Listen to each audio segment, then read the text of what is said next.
gentlemen, as I've mentioned, you are all welcome to our PSS and 3MT competition finals here at the NWU Northwest University. We are currently at the Potchefstroom campus, if I might put it that way. You are all welcome. My name is Dr. Maphala Mkubedi. I'll be the program director for today's competition. And for those who have been following on the 3MT competition for the past years with NWU, you can actually get to notice there is something different this year. And that is PSS. And you ask yourself, what is PSS? What is happening? If you look around you, we have posters in this house, and it clearly means they are students with us, researchers with us here, who will be showcasing their work, and that is the postgraduate students of NWU, all from 3 campuses. They are here to showcase their research work in this case.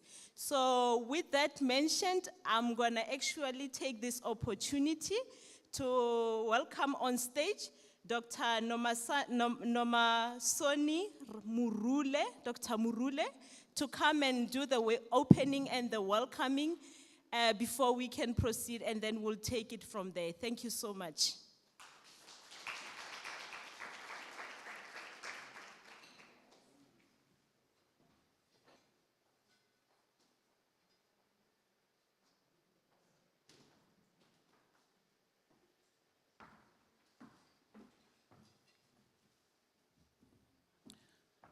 Good morning, colleagues.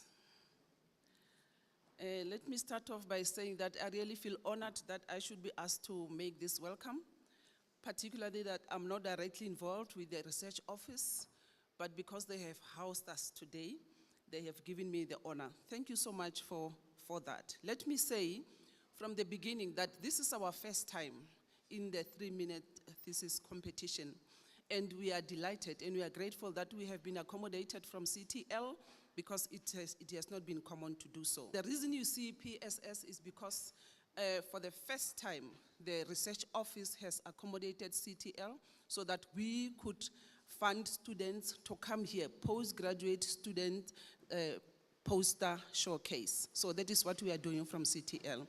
But let me mention, just give you a brief context. We were given a strategic funding last year to use in 2024.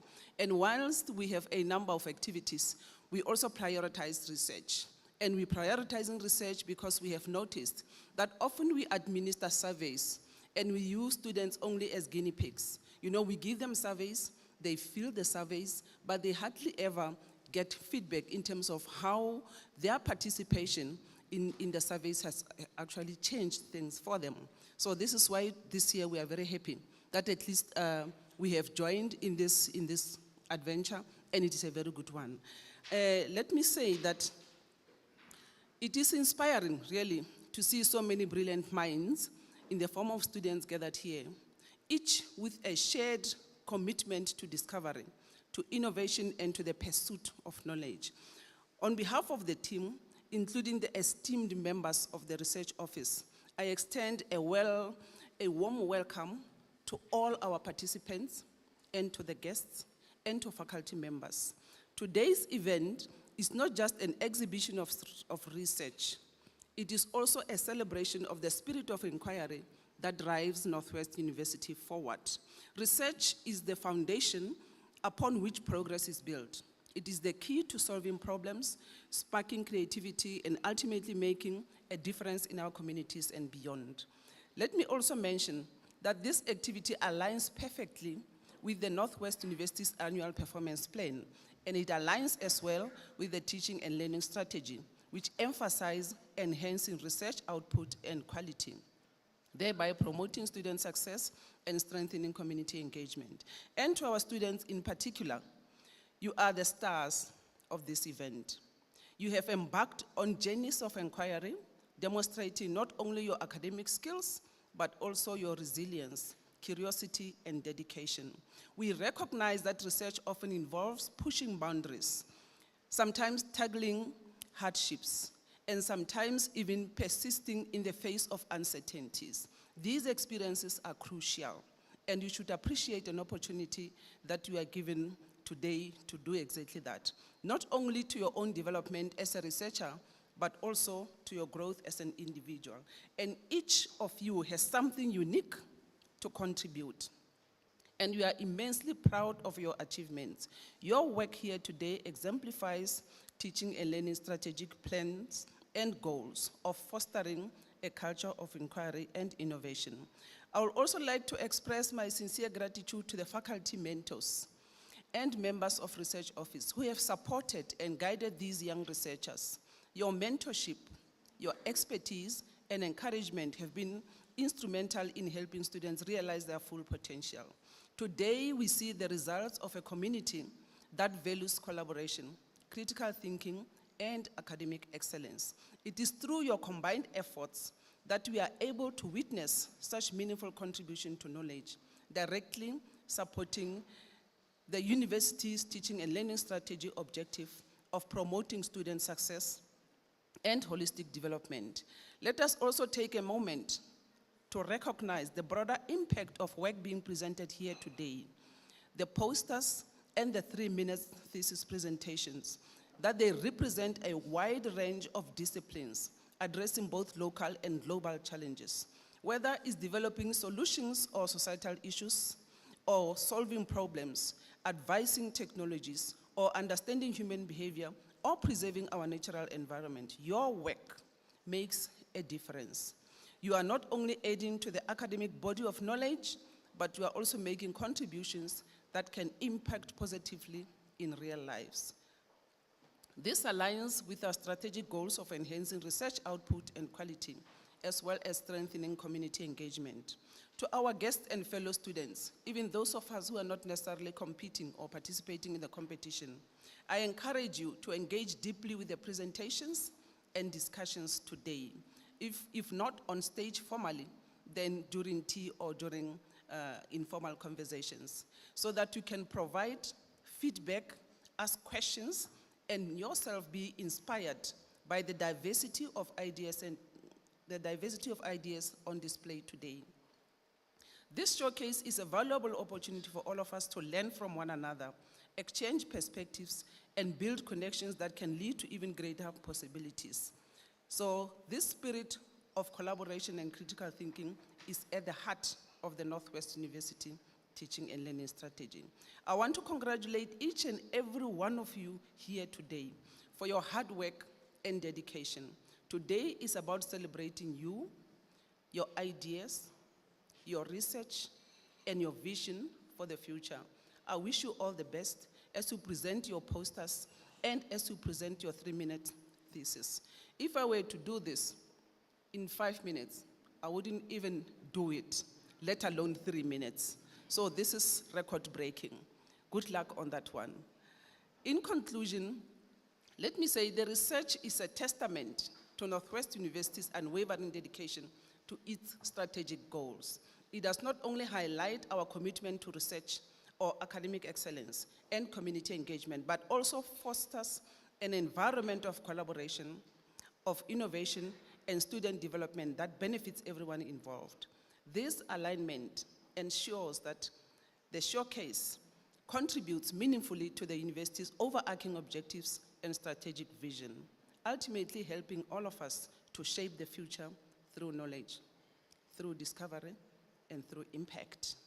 Once again, welcome to the research showcase involving the 3-minute presentation on the thesis, and of course, postgraduate student poster showcases. And thank you all for being here.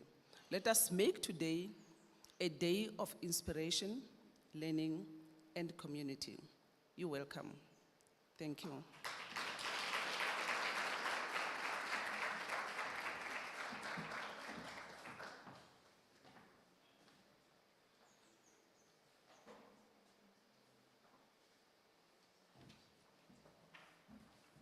Thank you so much, Dr. Murunde Realebogamme. Thank you, Baya Danki. What I told actually, because it's coming for the second time when I was talking to one of the judges, is that we are stars in this room. We have a lot of stars. We have a lot of contribution to make, and not only to the NWU, but to the world at large. Please.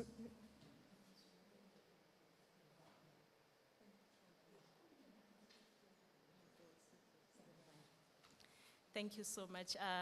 So now we are going to the second part, if I might call it that way, of knowing who your judges are today.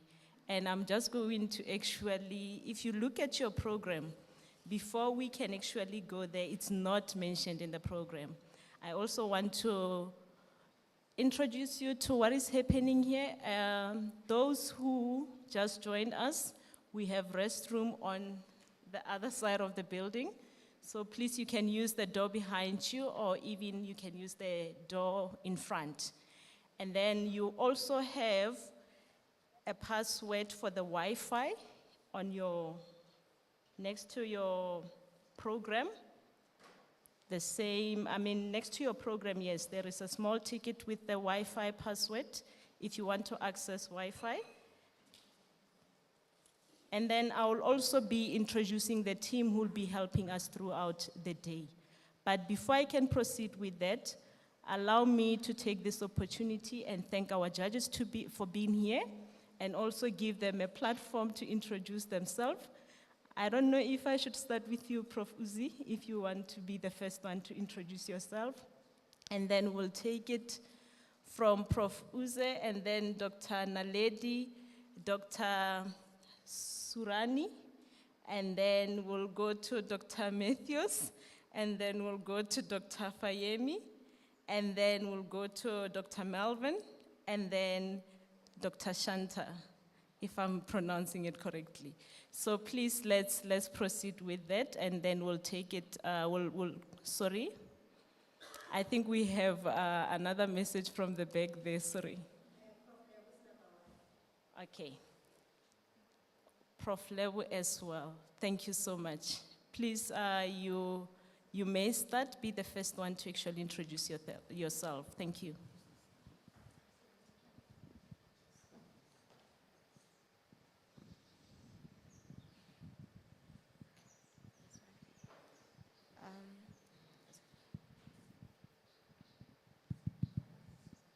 Good morning, everyone. Thank you for the invitation to participate in this very important event for our postgraduate student community. It's really an honor to come and hear on the research that is being done by our amazing students. So as they've already introduced me, my name is Prof. Lebu Khafani Matimani. I am from Hypertension in Africa research team, where I do mostly research regarding cardiovascular disease. So it's quite exciting for me today to come learn about all the other research that's been done by the Northwest University postgraduate student community. Thank you.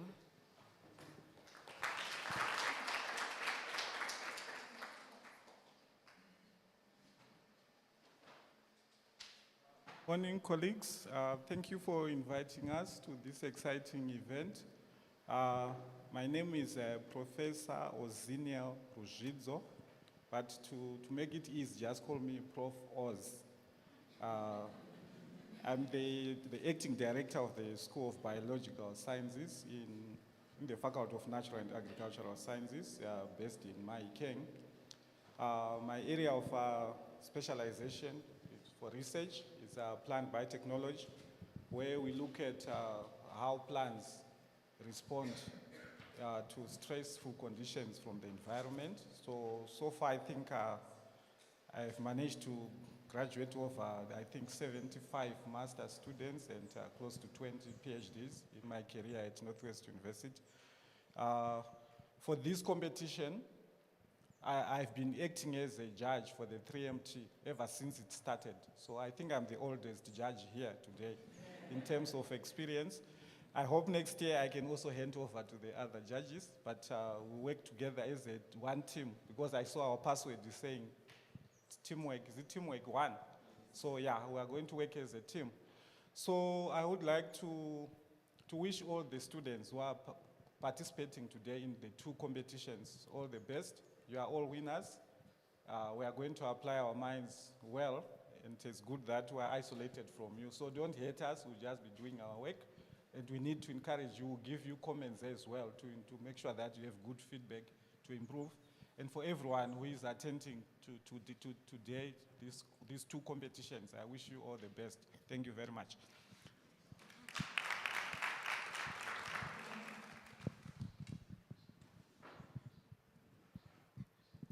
Good morning, colleagues and all the students.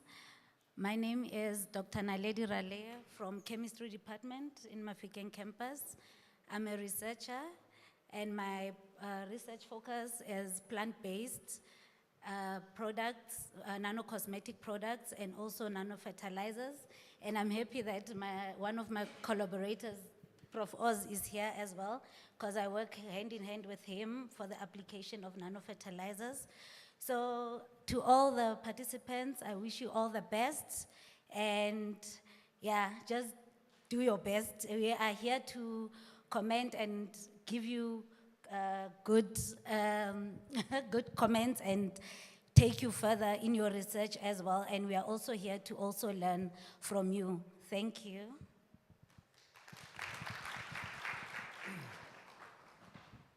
Good morning, colleagues and participants, of course. My name is Dr. Matthews Makunye. I am a lecturer in the School of Education within Mafikeng campus. I mainly lecture curriculum studies within that institution. My area of interest, it's within curriculum studies, my focal area is metacognition, that is basically with regard to pre-service educators. That's mainly my area where I do my research. I must say I've got quite a lot of experience of teaching. I started teaching in a college of education for quite a number of years before joining the university. But I must just say I feel honored to be part of this great innovation that gives our students a platform to showcase their studies and to get assistance from us as to how they should go about better in their studies and the like. So I am definitely excited to be part of this initiative, and I look forward to listening to your cutting edge researchers and engaging with those researchers which are shaping the future of our country, the future of our education. I must say good luck to everyone. We are only here just to give assistance. Thank you.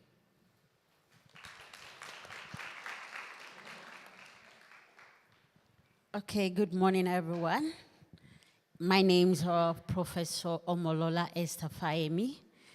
I'm also happy to be here to be one of those that we assess the good work our students have done. A staff member in Department of Chemistry, Mafikeng campus, responsible for analytical chemistry. I'm also a chair of chemistry for focus area MASIM, and I basically have a research that is centered on nanomaterials for electrochemical detection. And my research area focus on the SDG goals 2, 3, 6, and 17. Where we talk about zero hunger, good health and wellness, water, pure water, and also sanitation and engagement. So, and I've been able to supervise quite a number of PhD students and master students, also acting as a honors and postgraduate coordination for my department, chemistry, for the past years. So I would love to even see what my students are doing because I could see some of them around here. Thank you.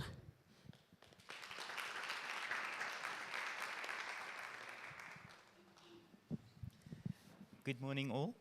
I'm Dr. Melvin Ferreira. I'm with the School of Electrical, Electronic and Computer Engineering at the Faculty of Engineering on Potchefstroom campus. This is my first time at this prestigious event, and I'm really looking forward to see the different disciplines and how the different disciplines tackle a poster and a presentation. I think there's a lot that we can learn from each other. In terms of my undergraduate responsibilities, I'm interested and I teach modules in computer programming, algorithms, and then also a module in teaching programming microcontrollers, like Arduinos, for instance. My postgraduate work or research work focuses on telecommunication systems, specifically 5G networks, and also looking towards the latest 6G networks that we'll see in 2030, hopefully. Thank you.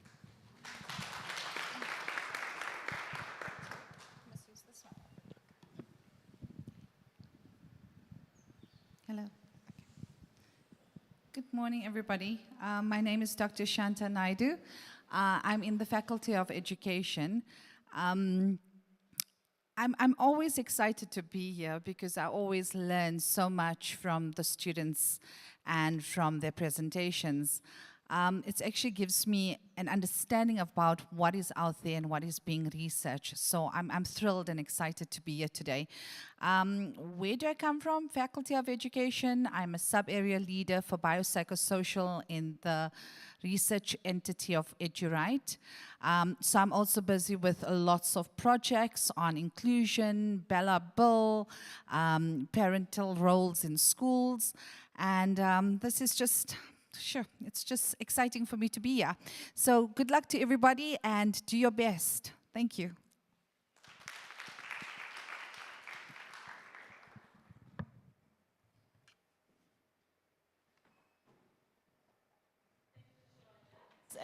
Yes, no, we forgot another one.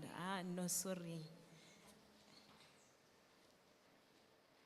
Thank you. Apologies, the mic just never made it to the corner. I am Dr. Shurani Horn, and I am appointed as a senior lecturer within the research entity Occupational Hygiene and Health Research Initiative within the Faculty of Health Science. So my research entails environmental and occupational toxicology, looking at the chemical exposure within environmental and occupational settings.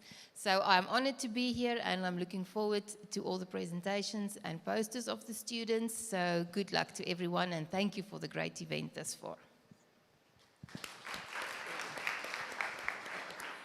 Thank you so much, and apologies on that. We have 8 judges in total from different faculties, as you have heard. And with that said, definitely there won't be any bias, because you know they are from different faculties. Before we can actually proceed, allow me to introduce my team, if I might call them my team, because they sent me here. And then also the team from CTL, so that we can also have money in the future to proceed with this type of competitions. From the research support and not research support, actually we are now Research and Postgraduate Support Center. I'm going to actually introduce our colleagues, and most of them I see they are sitting there at the back. And I don't know if some are outside, if they can please come inside so that everyone who's here can know where to get help. If you need any help with your posters, you have any questions regarding transportation as well, this is the team that will actually be helping you, along with the team from CTL. And I think with that said, while Ausdux is still busy with getting some of the team for the Research and Postgraduate Support Center, can I please ask Dr. Shal to actually introduce the team from CTL, and then we'll take it from there. Thank you so much.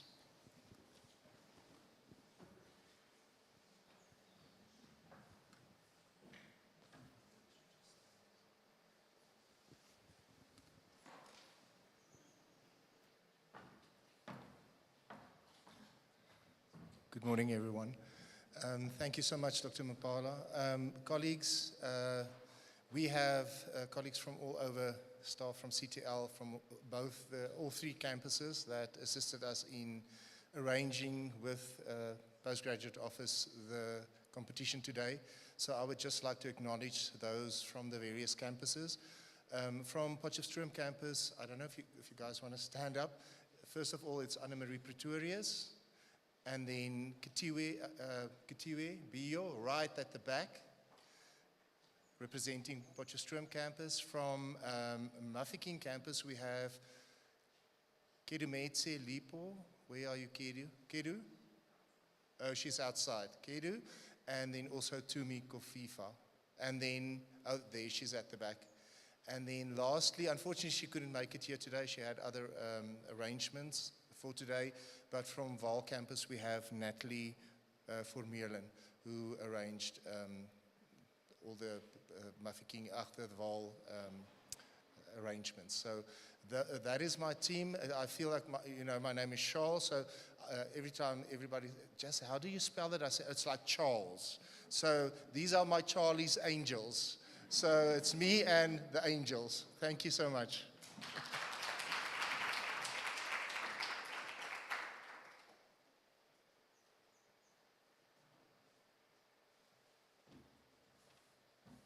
Thank you, Dr. Charles and Charles Angels.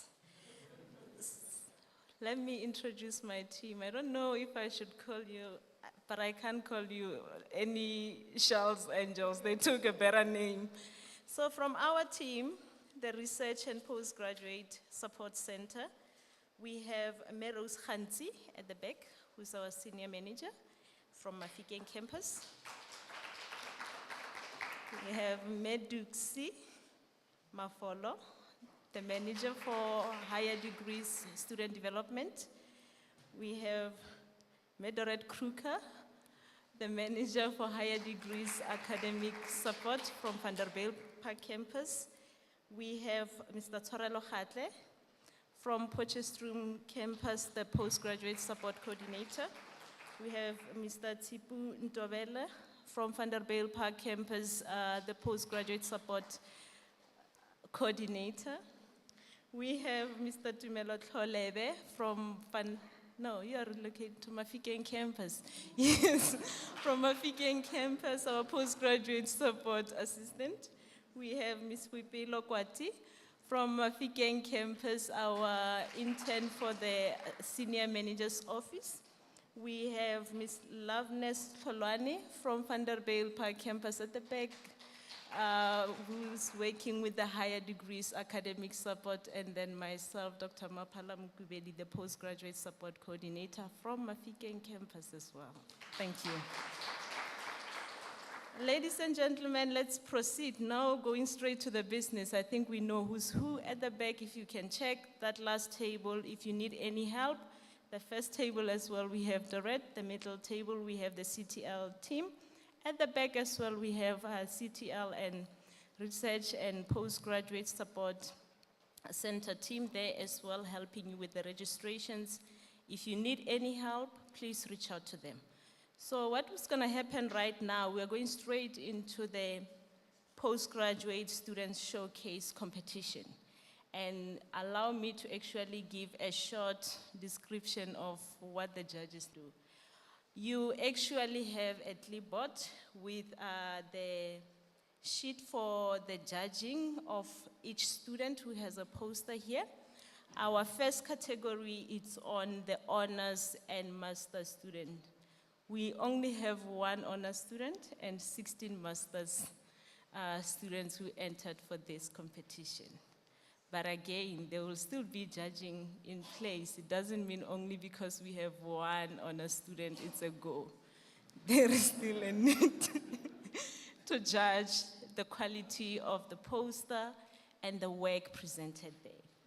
And as all the students who entered this competition, you are welcome to stand next to your poster. However, we are not going to give you marks for presenting your poster. It's just for clarity, if we want to understand better the work that you're doing. Remember, we are here to receive from you, to learn from you.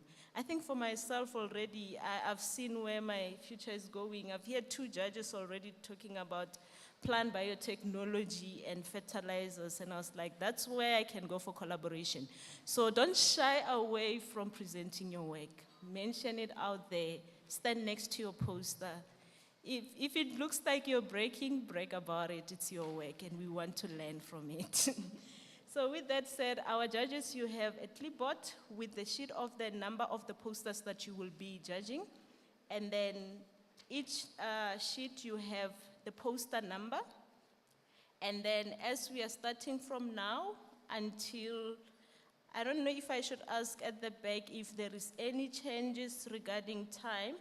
I think we'll be judging the masters and the honors posters probably until 10:40. Then we go for tea break before we can go for the doctoral category. So during tea break, I've heard some of the colleagues in the room asking, but I don't see my poster for the doctoral category. Yes, we haven't placed your posters on the boards. During tea break, that's when we'll be changing the posters, and the masters and honors posters will be going off the stands, and then now the doctoral students' posters will be on. And then make sure, again, stand to your poster. We want to hear the work that you're doing. It's amazing. Don't shy away from it. With that said, I think if judges, you also need any help, we are here to help you. We are here to actually guide you through any poster that you might think, I'm not actually seeing the specific poster. But if you check from the other door, we have poster number 1, and as they rotate, I think it's 1 until 17 towards where Prof. Uzi is sitting. So you might find that the numbers have been mixed, but you are welcome to actually ask either the research and postgraduate support team and the CTL team to help you find that poster. With that said, you are all also welcome to check out the posters and network as much as you can. Enjoy. Thank you.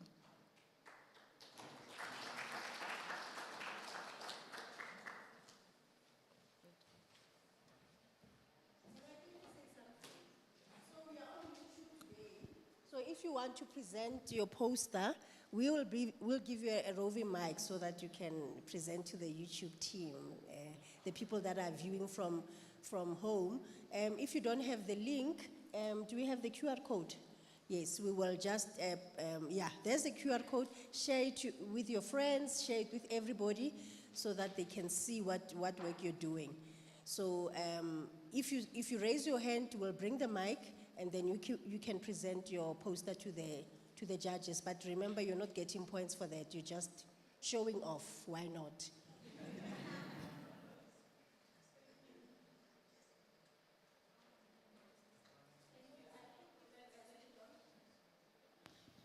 Thank you so much. Thanks, House Duxie. And yeah, like I told you, you can break with your poster and you will be streaming live on YouTube. You can use it on your references, your CV that you have presented. And then with that said, the judges can start. Thank you.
All right, my name is Buikanyo Collins Nkwatle from the Faculty of Humanities. My study is based on the impact of coalition government on selected metro municipalities in South Africa. I'm looking at Nelson Mandela Bay, the city of Johannesburg, the city of Ekurhuleni, and the city of Johannesburg, and the city of eThekwini. The fact that coalitions are becoming a future reality in South Africa. The recent outcome of the 2024 national and provincial government election attests to the fact that South Africa is heading towards coalitions. We are in the coalitions era. Partly the reason is that because of our electoral system. Our electoral system is designed towards what you call multi-party democracy rather than one-party state. So we have seen the chaotic nature of coalition, especially in these metro municipalities. But the studies find out that partly of the reason is because of the absence of legislation, that we need to enact legislation that will regulate how coalitions are run in South Africa. But then you have to commend the Department of Cooperative Governance and Traditional Affairs that they have introduced what we call a coalition bill. A coalition bill seeks to stabilize chaotic coalitions by introducing key legislation such as that political parties have to make their coalition agreements public and they have to be binding in law. Secondly is that what you see with this fabulous motion of confidence, they have suggestions that a motion of confidence should only be placed on the mayor after the 2-year period, what you call the cooling period. But there have been some bone of contention around that will insulate accountability from executive mayors.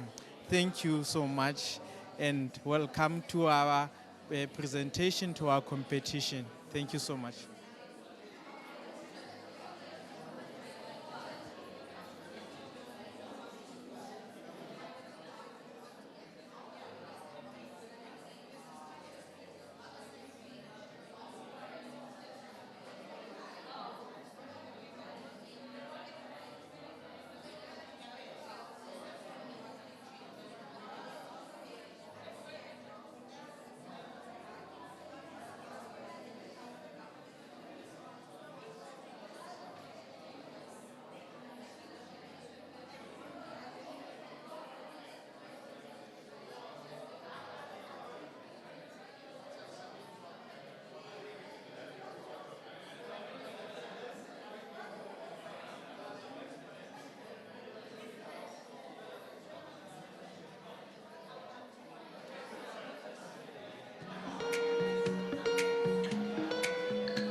Okay, hello. Does it work?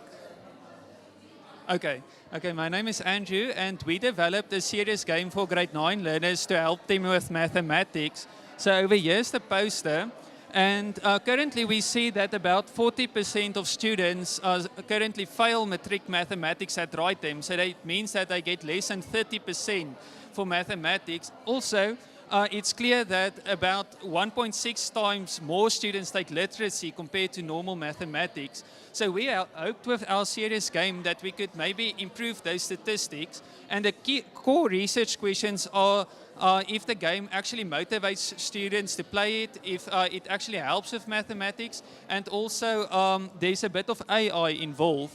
So when looking at the core concepts of learning mathematics, there's one theory, the Vygotskian theory, that states when you want to study something alone, you might struggle a bit to learn the concept, but if you have like a friend or a teacher that can help you, a mediator, then maybe then the concept becomes more accessible. So we developed an AI to play the role of a mediator, and this AI learned the game by playing millions of games against itself, almost like a tennis player playing against a wall tennis. Then you can improve your skill. So the game itself, the mathematics, the main concept that we went for is that mathematics is a language. It's the language of science. So just like in a language you have different nouns and verbs and so on, you have in the game you have different numbers, you have operators like plus and minus, and you have functions. So the core goal of the game is to satisfy your inequality sign. So we can see this inequality sign states that you should get the left side larger than the right side. The opponent that you're playing against, the AI, it has a different inequality sign. It wants to get the right side larger than the left side. So what you're trying to increase, it's trying to decrease.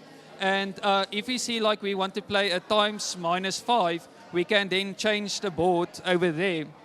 So just like that, you have like function cards where you can put in a number, or you can like craft your own cards with a variable divided by another gives you a result. There's also like drill type of questions where you can do a bit more traditional mathematics, and there's different levels that introduce different concepts. So the graph over here shows that the AI was indeed able to learn against itself, learn mathematical concepts like plus, minus, and divide. And we are currently still busy testing it with students at the Potchefstroom and Ikageng school. And we see some surprising results. This graph over here showcases the different times of day when they played.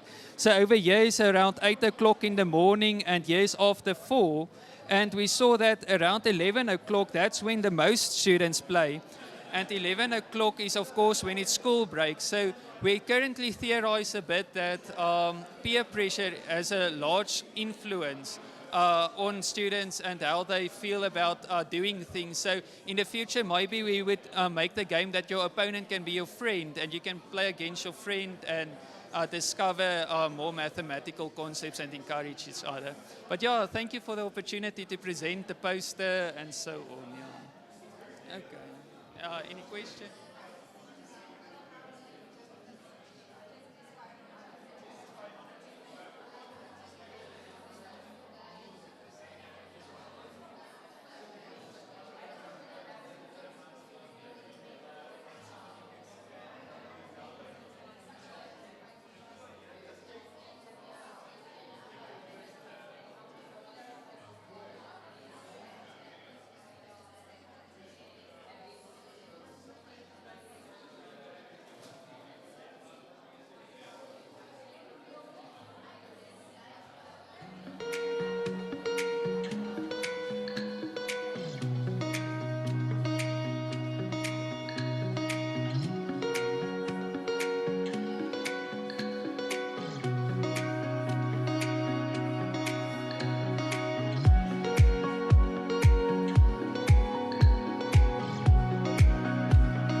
Good, Good morning, everyone. My name is Makatukishis Mashanyu, and I am a master's student in the Faculty of Engineering under the School of Chemical and Mineral Engineering, and my master's project is looking at geochemical characterization of the Val and the Crystal Cop reefs at VMR Kopanang Gold Mine, which is an underground gold mine that is situated on the Val River boundary between the Free State and the Northwest province. The mining of the gold resources in South Africa has greatly contributed into the economic growth of the country and the development of some major cities such as Johannesburg. And with that being said, you guys understand that gold is very precious and is very important, right? Hence this study now. Let's take it local. Kopanang, VMR Kopanang Gold Mine. Well, the mine is currently mining the Val and the Crystal Cop Reef. However, there is some gold that is susceptible to loss during the processing, which is how this research came about. And to try and work around fixing the problem that the mine has, we had to come up with a multidisciplinary study where we're looking at geochemistry, mineralogy, and metallurgy to try and understand the two reefs that are being mined at VMR Kopanang Gold Mine. So our methodology was divided into 5 steps, where the first step was conducting an underground visit, where we went underground and we tried to map out the two reefs to understand their behavior underground. Samples were taken, came back, sample preparation was done in the laboratory, and that's where the quantitative and qualitative methods were used, where for geochemistry we used XRF, which is X-ray fluorescence, to try and understand the chemistry of the two reefs. For mineralogy, we did MLA, which is mineral liberation analysis, where we're trying to understand where exactly is this gold situated and what is the mineralogy that is associated with the gold. And for metallurgy, we did lab-based experiments where we tried to leach out the gold in reverse. So that means the uranium was leached first using sulfuric acid, and from the uranium tails, we tried to leach out gold. And we come to a realization with our results, because the experiments reveal that the Val Reef and the Crystal Cop Reef are mineralogically distinguishable, meaning they are very different, right? Where we see that the Val Reef has more gold that is how can I put this, that is more liberated, so it's easy to extract and it's easy to recover that. On the other hand, the Crystal Cop Reef shows that there is more fine gold particles that is logged within other gangue minerals, which we're suspecting that is the gold that then gets lost. So for chemistry, we saw in terms of grade that also the two reefs are chemically distinguishable, because the Crystal Cop Reef shows that it has very high grade as compared to the Val Reef, which has low grade. And lastly, metallurgy. Metallurgically, they are also very different. So the recommendations that we did to the mine was, because the mine was treating and processing these two reefs or two ores into the same plant, because we see that they are mineralogically, chemically, and metallurgically different, we wouldn't advise them to literally process them into the same plant, because they're different. They will definitely need different chemicals and different methods to process and to extract the gold. And with that being said, I'd like to acknowledge my two supervisors, Prof. Franz Vanders and Prof. Quentin Campbell, and the Northwest University for funding, and VMR Kopanang Gold Mine for allowing me to conduct the study at their premises. And these are just basically the references that were used in completion of this poster. Thank you.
Hello everyone, my name is Jay Chuni and I'm an honor student from the Mahikeng campus, Northwest University, and this is my poster. So I'm just going to take you through my poster and give you an overview of my research.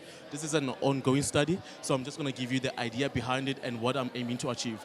So the title of my study is The Utilization of Social Media for Enhancing Public Participation in Local Governance. So I'm just going to break down these two concepts quickly. The first one, public participation. When we talk about public participation, we're talking about the local government, which is the municipalities, involving the communities into the development processes of their own community.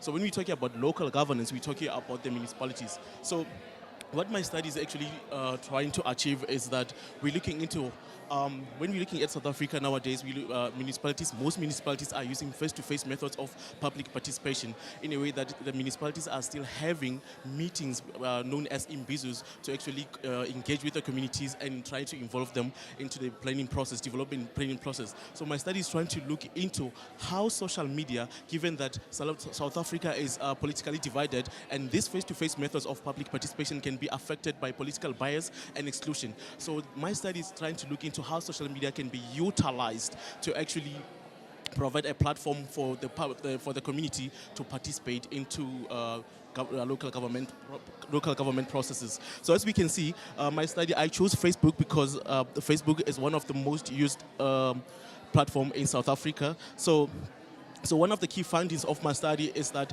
okay, let me take you a bit back. My study actually uses Mahikeng local community. I'm sorry about that. Okay.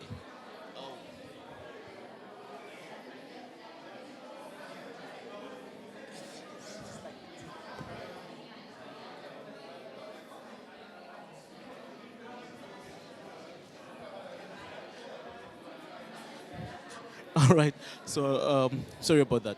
So my study actually uses Mahikeng local municipalities Facebook page as the case study. So one of the key findings that we have already got here is that there are low levels of citizen interaction or engagement on social media, and also there's a pattern of one-way communication on their social media platforms. So my study is actually trying to look into how this platform can serve as a tool for encouraging dialogue on online spaces. So when my study is done, we're definitely going to be giving out recommendations and probably try to improve strategies for municipalities, not only the Mahikeng one, but then others as well, to actually improve their social media trying to improve their social media strategies for public participation. Thank you.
Hi, greetings everyone. My name is Matomela Reatlagile, a master's candidate from Northwest University, specifically Mafikeng campus, and I'm here to showcase my poster.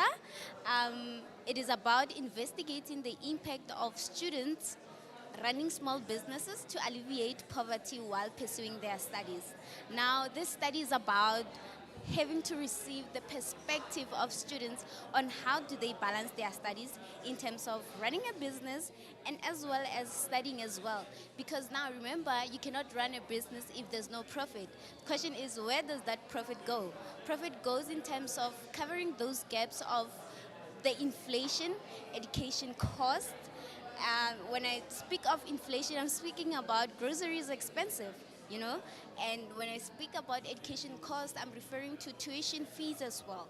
So taking you through this study of mine, I'm now investigating how the time management of student entrepreneurs and looking at how the assessments are going, the tests are going, exams are going, and yet, because we know that, which is true, we're coming from different backgrounds, we're not coming from same financial background. So some, financially, they had to provide back at home. Some students do have children, they have to provide for their children, and they still have to maintain the university lifestyle. So that's where the problem comes out. Now, this study will conduct a mixed method approach in terms of qualitative and quantitative.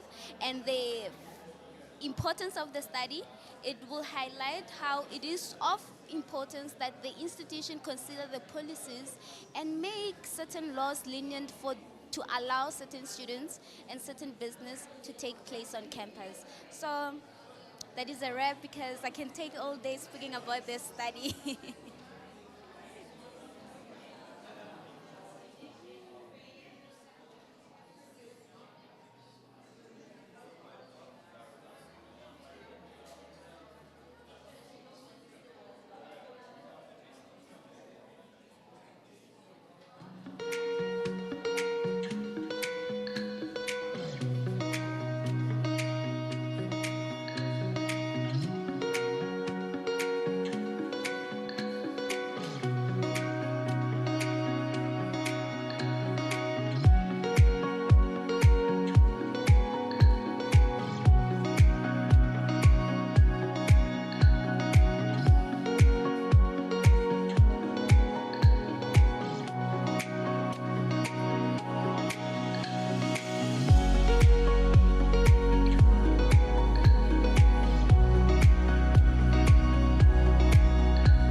Hi, my name is Timiso Mkwanazi. I'll be presenting my MSc poster for the work that I'm currently doing with CSIR and NW.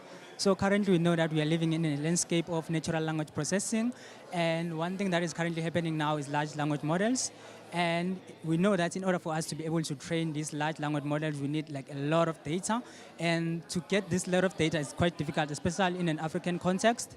And it's even worse when you talk about the Nguni languages in South Africa, because they have like a very conjunctive nature in the way that they are written, as compared to disjunctively for languages such as Sotho languages. So what happened here, example, if you write a word such as ngiyamthanda and you look into it for isiSotho, ngiyamrata, and it's written with some spaces. And that on its own is much better when you are trying to train a language model. But for isiZulu, it's going to be difficult now because there's a lot of data sparsity that comes with this kind of a nature of word. You know? So in order for us to be able to divide a word like this into something like this, we have to have a morphological segmenter. So if you think about the morphological segmenter, you will have a tool. You can either segment a word as a surface segmenter or a canonical segmenter, right? So in a canonical segmentation, you just segment a word in its canonical forms, while in a surface segmentation, you segment it into these surface morpheme-like structures. And you can segment it into different ways. It could be in these ways, whereby you decide you want to put an A and an I here as an E, and you can either put an A and I. When you join them, it gives you an E again. You can decide to put it in the midly, or you can put it with Nepubis, right? So from there, you can train a surface segmenters, right? So here we have 3 surface segmenters based on these different structures that you can get. And from there, you're going to have like segmenters which are trained based on a transformer model. So from the transformer model now, you're going to have like a parallel corpus, right? From the parallel corpus, you're going to get this kind of results. So the result that we get is based on the character F scores and the blue kind of a score, and then there's F score. So as you can see here, we only get about 80% plus, right? But now when it comes to natural language processing, it's not enough for you to say you have these results, but you have to train it further. You have to test it in an extrinsic kind of a nature, or you can do it also with downstream tasks. So our downstream task in this case, we have translation systems, right? So from a translation systems, we got scores like this, and another person will be like, these scores are quite low. But if you investigate it again, especially a Zulu speaker or a Nguni speaker can see that even these segments, these translation systems are the same, but the score that you get here, you get a 0 instead of like something about a 10 or something like that. But one thing that happens with a language is that a word can be translated into different ways, right? Which is what currently happens here. This is the same sentence that says this will end the disease in a global scale, and then the target says kuyakwenza ukuthi isifo lesi singagcwali indawo yonke. But if you look at what our machine predicted, we got about lokhu kuzokwenza kuphele lesi sifo emhlabeni wonke, which is almost the same thing, right? So this in a nutshell, it tells us that surface segmentation tends to help in a downstream task, right? So these are the conclusions that we have from this, is that from whatever that we got here, we can even use it for other languages, such as isiZulu, isiXhosa, isiSwati, and so on and so forth, because they have the same nature in terms of their structure. Thank you very much. That's all.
Hi everyone, my name is Kolue Mabombo from Northwest University, Mafikeng campus, and the title of my study is Defining the Contribution of HIV-1 Subtype C, CD4 binding site mutations to VRC1 resistance.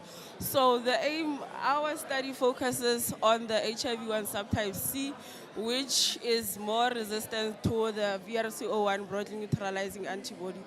So what we did in our study, we identified sites that are associated with VRC01 resistance. We reverted those identified sites of mutations to make them sensitive. We then did the neutralization assay to check the sensitivity of the identified sites of mutations. Out of the 10 that we identified, only 2 showed sensitivity to VRC01, with 1 being partially sensitive to VRC01 and the second one being highly sensitive to VRC01. This is a site that we confirmed that this is an escape site.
Ladies and gentlemen, sorry, if we have anyone in the room who would like to present your poster. Sorry, is there anyone who would like to present your poster live on YouTube? Poster number 3. Thank you.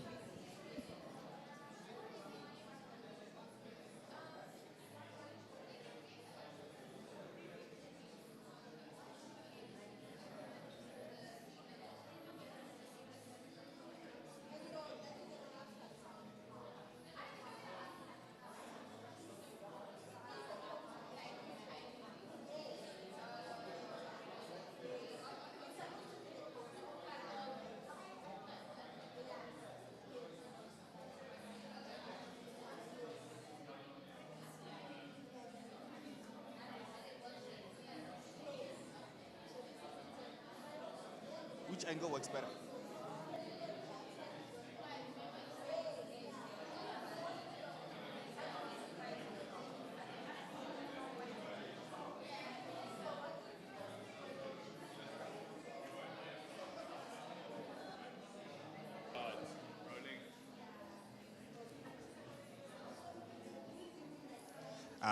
Hi, everyone watching live. My name is Kahlolo Khasago, and I'm from the Northwest University, Mafikeng campus. And today I'll be showing off my poster that is titled The Regulation of AMPK and adipokines on the visceral fats of rats that were treated with curcumin. So my study is under the Department of Biochemistry under the Faculty of Natural and Agricultural Sciences. So I'm from the Research Department of Diabetes and Obesity, and the work that I'll be presenting you for today will be from the obesity side. All right, so for my project, it is focusing on obesity. So you may ask that what is obesity, but it's a well-known metabolic disorder. So obesity is one of the major health problems that is characterized by people with the body mass index of above the baseline of 30. So it means that it's basically your body mass and also the ratio between your body mass and also your body height. So obesity remains at a high prevalence at now, and it has also been projected that by 2035, the progression of obesity will be in such a way that like 2 billion, yes, 2 billion people, including adults and then adolescents and also children, will be living with obesity as part of their lives. So there is a need for treatments, obviously, and we have current treatments that are used for obesity. But the problem with the treatments is that they have undesirable side effects, such as abdominal pains, diarrhea, and also vomiting, and all sorts of disadvantages. And also, when you find the surgeries for obesities, they are found to be expensive, not affordable, and not very easily accessible. So as biochemistry, we are now trying to dive into investigating natural compounds, of which are natural compounds we believe that since they're coming from nature, and also there is a high report of the usage of natural compounds in the traditional medicine, that they function in most cases to heal diseases and also to manage other diseases. So we are now diving into a focus of trying to find on a molecular level on what can we find inside of the natural products that we can use to synthesize drugs or to synthesize medicine that can be easily accessible to everyone. So in this case, for my research, we have dived into the compound curcumin, of which it was isolated from the spice turmeric. So the compound curcumin, it's the spice turmeric is orange, so the curcumin compound is the compound that gives the color of turmeric orange.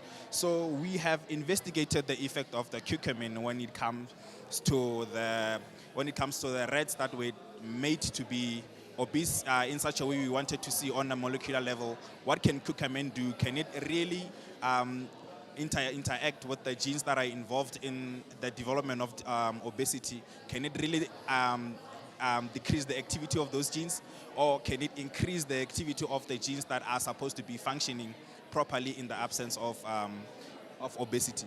So just to quickly brush through what we did for my research, we had 32 rats, of which were divided into 8 groups. So for those rats, you may take the rats as human subjects, because on a biochemistry level, we cannot perform our research straight into humans, but then we use lab rats, as you are familiar with the concept of lab rats. So we use our rats in order to see whether our experiments will function when it comes to the treatment of our compound. So we had 32 rats, of which were divided into 8 groups of 4. So one group, it was a normal group of where the rats were normal, they were not sick, they were not obese. And then the second group, it was also the group that was not sick, but we tried to treat that with curcumin to see what can it do as well. And then on the third group, we had rats that were now obese, of which they were given a high-fat diet in order to stimulate obesity. So in the final group, we had the obese rats, of which now we treated with curcumin to see that in a state of obesity, what can the curcumin compound do? So on our results, we have found that like when we are looking at important genes that are involved in managing the energy levels in the body, such as using up your carbohydrates and also using up your fat tissues, where in a form that they are in excess, we found that curcumin is able to interact with such genes such as AMPK and also adiponectin, of which tells us that curcumin can interact with genes that will signal to the cells in the body that like they should use excess energy in presence in order to reduce the amount of carbohydrates that is stored and also the amount of fat cells that were stored. So, and also we found that curcumin is able to interact with gene-synthesizing fat cells in the body, of which the development of fat cells lead to the accumulation of visceral fats, of which is a type of fat that is found around your belly. So we found that curcumin is able to silence those genes. And also we found that also curcumin stimulates genes that are responsible for using up excess fat cells and then it will result in a state where your fat cells will be used up, leading to the reduction in the fat cells. And then we have another important element when it comes to obesity, of where your body is at a state where we call it oxidative stress, of where your body is now under the stress and your cells are not functioning properly because of the amount of work that they have to do. So we also found that curcumin as well is able to silence the genes that are responsible for causing the state of the state of oxidative stress.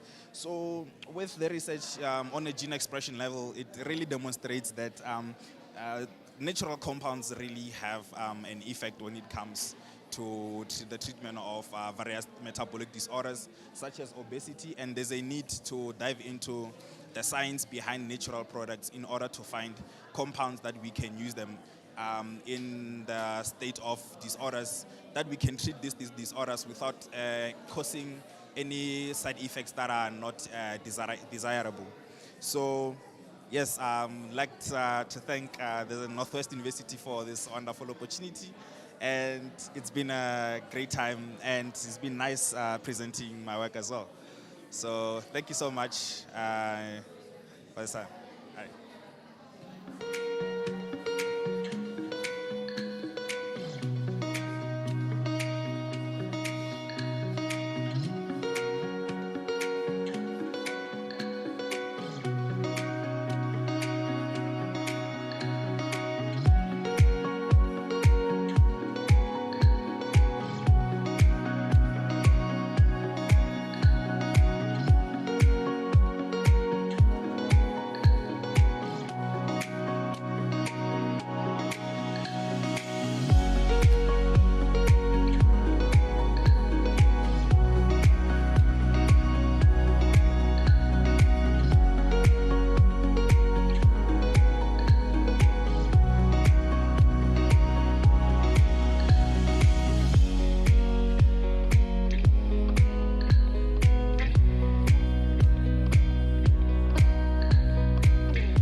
Your attention for a few minutes. Sorry.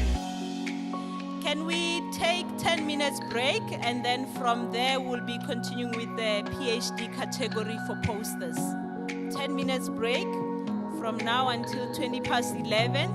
20 past 11 we are back with the PhD category for posters. Thank you.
morning. My name is Vukile Ngango. I'm from the Faculty of Health Sciences in the School of Psychosocial Health in the Department of Clinical Psychology. My title of the study is The Impact of Climate Change on Mental Health of Emerging Adults. This is a study that is used to explore the mental health challenges that are faced by emerging adults in Makhobistan village. The study is done through Photo Voice, which is part of participatory action research. That's the methodology that we are following, and then we are going to also strengthen it by following the in-depth interviews whereby we are going to probe into the unique experiences of emerging adults. Thank you.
My name is Koketso Rabanye, and I am a master's student at the Mahikeng campus, Northwest University, under the Faculty of Humanities in the School of Communication.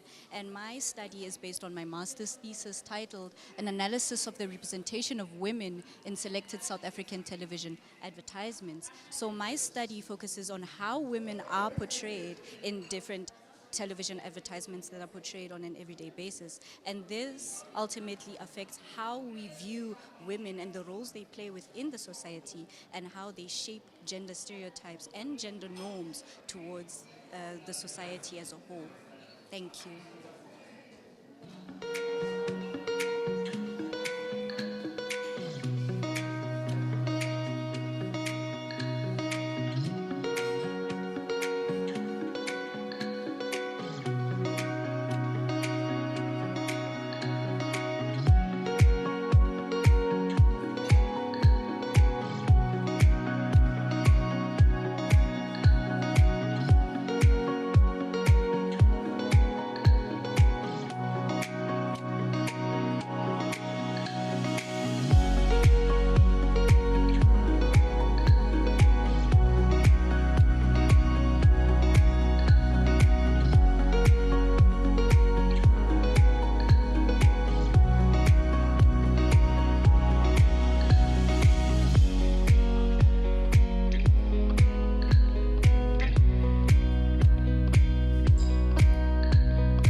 And thank you to our judges for the first category for the honors and masters posters. I saw amazing work and well done. And as we are talking to the team, you are welcome immediately when the competition ends. You are welcome to also take your poster home if you want.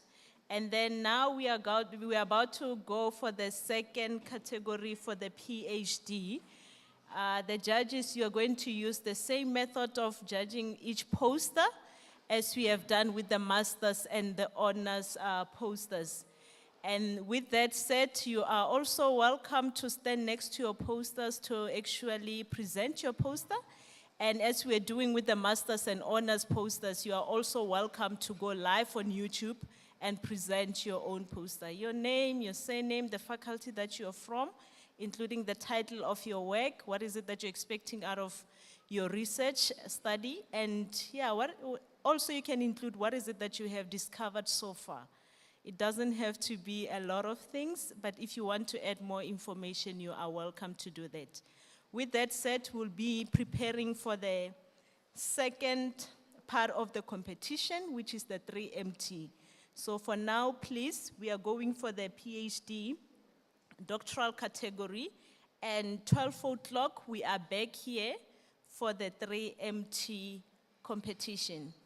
And with that said, also, those who have their USBs and you haven't actually given them to Ausduxi or Wipilo, please give them so that they can upload your presentation slide.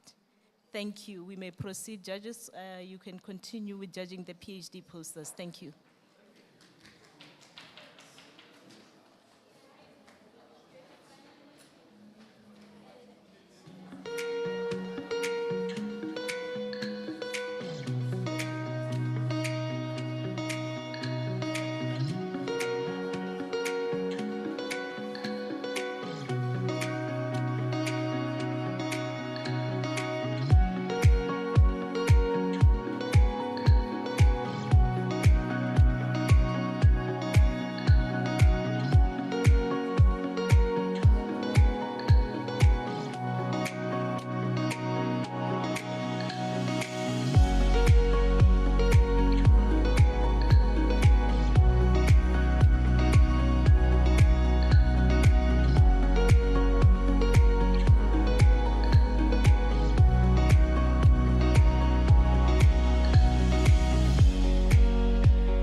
Devi Mchelwane. I am from the School of Industrial Psychology and Human Resource Management.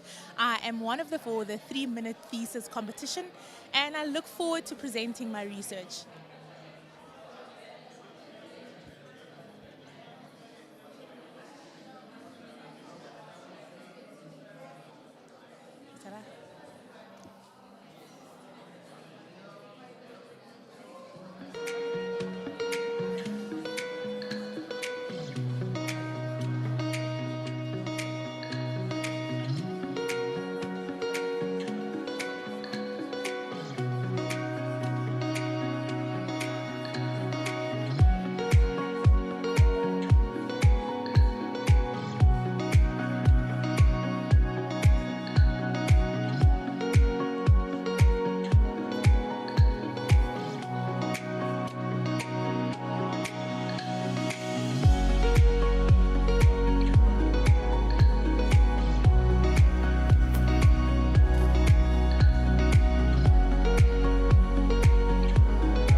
Hi everyone.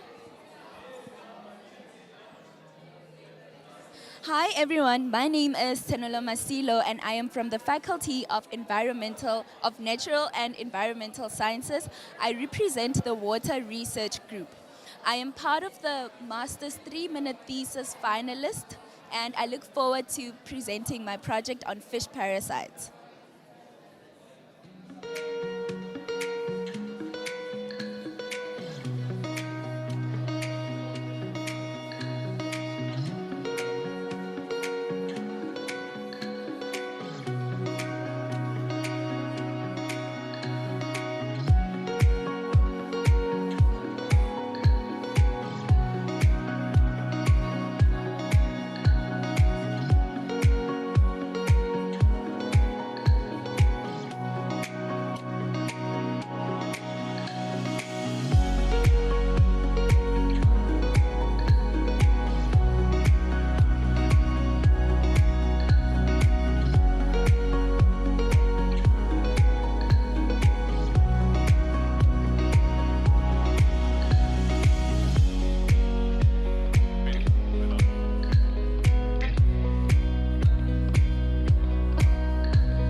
Hi there, my name is Kukuletu Angel Petsanjovu, all the way from Bethel in Mpumalanga.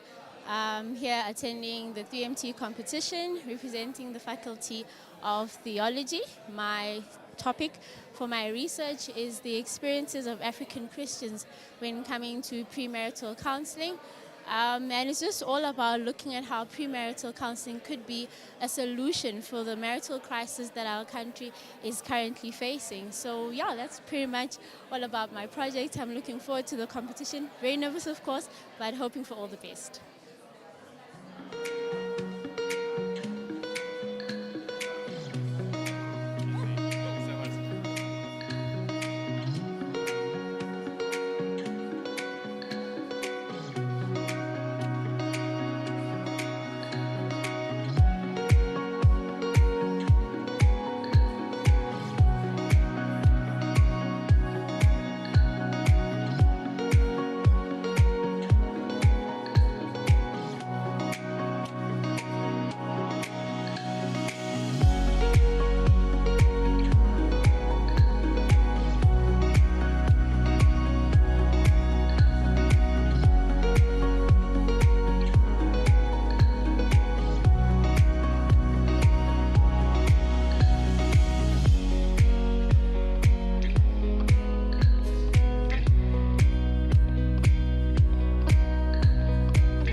Hello, I'm Eddie Kok from the Faculty of Education. And my poster is on inclusive education as ideology, a critical review of its pedagogical applicability and implementation. So the basic premise is that we view our world from ideological frameworks. Zizek and others hold this as a position as ideology follows us in everything in life. But how does this relate to education? We have competing pedagogical frameworks informing what we attempt to achieve in school environments. In South Africa, however, we have inclusive education as a policy requirement that was brought in for implementation since 2001. However, the question is, does it really apply? And is it applied in school? So what we are trying to do is to review it as instead of just a policy framework to be embedded and be contested, review it as an ideology, first and foremost. Thereby we can build a comparative framework to see what are the ideological roots of inclusive education and other pedagogical practices that may be endorsed. That way we can see exactly what are the ethical and epistemological outputs that we attempt to achieve. By building such a robust framework, then we have categories that we can apply in a qualitative systematic literature review, which is a more formal scientific means of doing literature reviews, getting you to sift through thousands of articles and then see what are really the key factors in terms of implementation of inclusive education in schools and the practices that oppose it. With such a framework, then we can inform an interactive program with our students in an action research program where we work together to find a means and a strategy that can be formally developed for lesson development and implementation in schools in the real world. So with our students' help, we can then apply these ideas to frame a way to improve inclusive education practices in education in South Africa. Thank you.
My name is Abisola Regina Isaiah from the Faculty of Natural and Agricultural Sciences, Department of Biochemistry, focus area metabolomics. And I would like to talk about my research topic. My main topic is on tuberculous meningitis, central nervous system granuloma differentiation using metabolomics and proteomics. But here today I'm presenting a protocol on the extraction of metabolites and proteins from FFPE tissue. What is FFPE tissue? FFPE just simply means formalin-fixed, paraffin-embedded tissue. These are tissue samples that you get from laboratories, diagnostic laboratories. You can also get them at the hospitals. And where do we get them from? From patients who have certain diseases that are of interest to the doctor or to the pathologist. So my sample, I worked with human brain FFPE tissue samples for this protocol. So in this protocol, I did a combined omics extraction. What I mean by that is I did metabolomics extraction and I also did protein extraction from the same sample. As opposed to what has been carried out in literature, which is first analyze the metabolites and then go on to analyze the proteins. I did a combined omics approach, which is extracting the metabolites first from the tissue and went further to extract the proteins from the tissue, from the very same tissue, using a singular approach. So in my protocol, you can see that when those tissue sections are taken, we do we deparaffinize using xylene, and thereafter take the wet tissue mass that we use for the metabolite extraction, and thereafter do the drying of the samples and proceed with the protein extraction. For the proteomics, we use LCMS, and for the metabolomics, we use GCMS. So the importance of this study is we can use it for biomarker discoveries in whatever diseases that you may be interested in. For instance, in cancer studies and in TBM studies, like my study is focused on, which is the tuberculous meningitis. That's the TB of the brain. I hope I've been able to explain the protocol to the best of your understanding. Thank you.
Ladies and gentlemen, sorry, may I get your attention?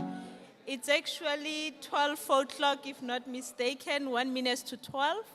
And that means the time, it's like gone already. So I'm gonna give extra 5 minutes so that we can wrap up and start with the 3MT competition. Thank you.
gentlemen, may I please get your attention?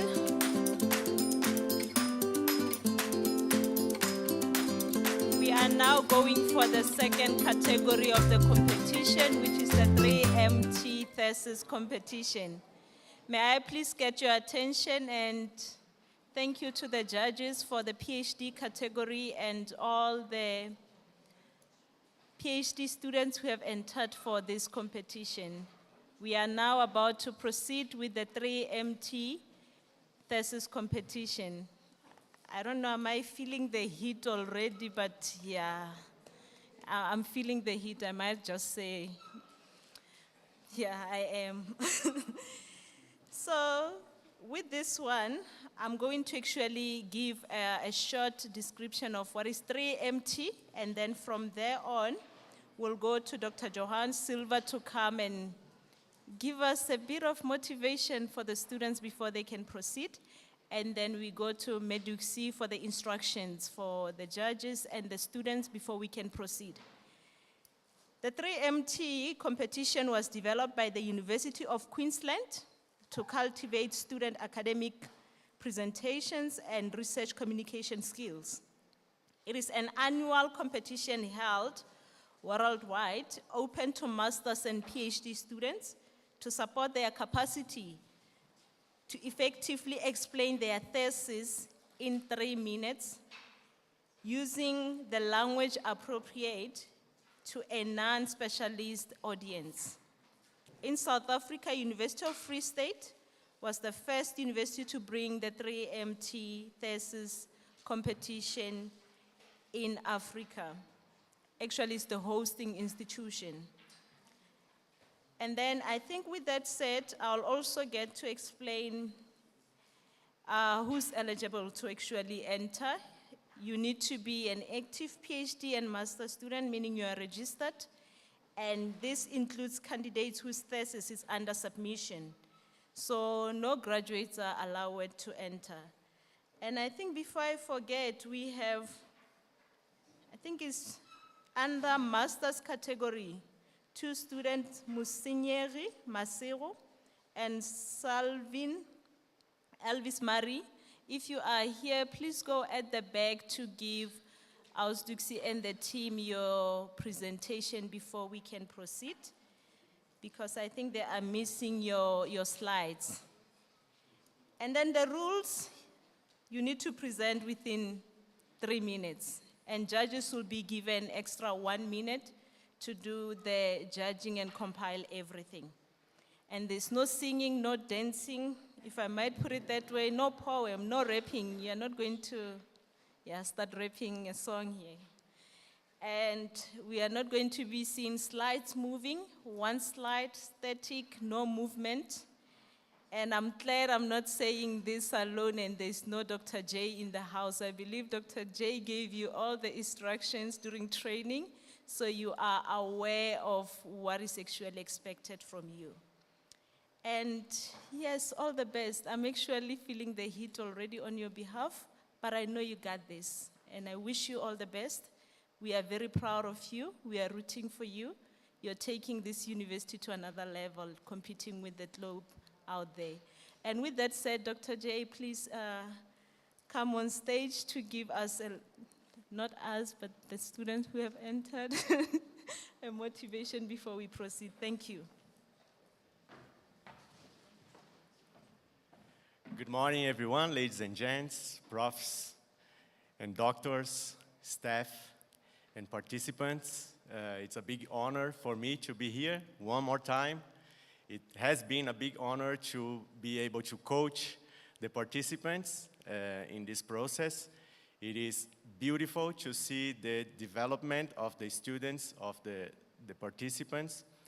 And I would like to just quote the Chinese philosopher, a 1,000-mile journey starts with a single step, and you've all given a big, big first step in this journey of the scientific communication, being with the posters or with the 3MTs, right? I really hope you keep doing that, because I'm sure, as I witnessed your development, your growth during the process, you also felt it. So I want just to remind you that this is a moment of celebration. We are here to celebrate science, to celebrate knowledge, and to celebrate communication. So you are the stars today, and we are all here just to root you, just to root for you, just to cheer you up, and just to receive with open hearts and open minds your hearts, because there will be a lot of hard talk here. So let's congratulate and a round of applause to all of the participants. Thank you very much. The best of luck for all of you. Catch your breath and bring it on. Thanks a lot.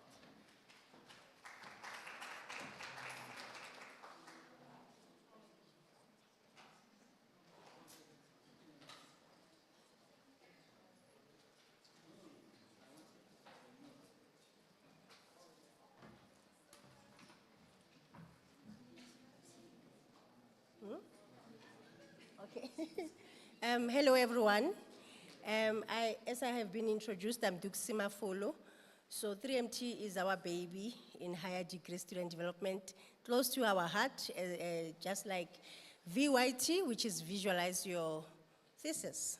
So I'm going to tell the judges, I'm going to give the judges the instructions.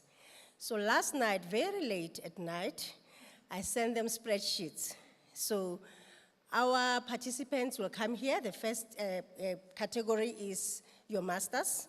So we have 5 participants. So what's going to happen is once the program director says, the first participant I know is Tebogo Dipale. Once he comes up, you will open the slide to their name. You will judge them. And then we will give you 1 minute to type on the comments, your comments. And the reason why we're doing this is because we want our students to improve. So whatever positive or negative that's written there, we're going to package it nicely and send it to the students individually. So that next year you come and become a winner, why not? Yeah, so that's what's going to happen. So your 3 minutes, there is a timer there. So when you're talking and telling us about your research, look at the timer there, it will count down. So make sure you are within the 3 minutes. Then once you're done, 1 minute, giving the judges time to just type something there, and then the next participant, the program director will introduce just like that. So, and then we'll have about 3-4 minutes once the master's category is done, for the judges to just go through their 5 masters, and then now the PhD will be given a chance. And then after that, we'll go for lunch, and after lunch, it's the winners, and the money, and everything. So, okay. So over to you, Madam Program Director.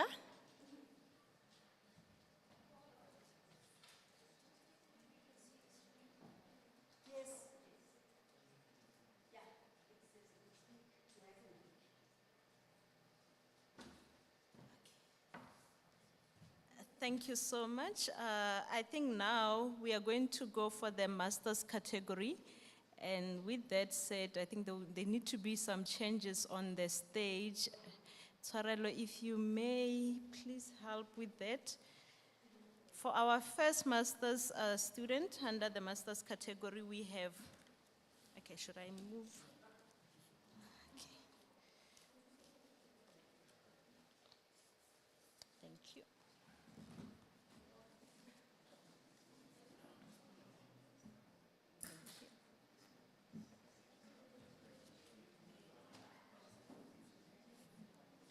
For the master's category, we have Dipale Tebogo from Business School, under the title, The Role of Digital Transformation in Enhancing Online Learning Platforms in Higher Education Post-COVID-19. You may come on stage.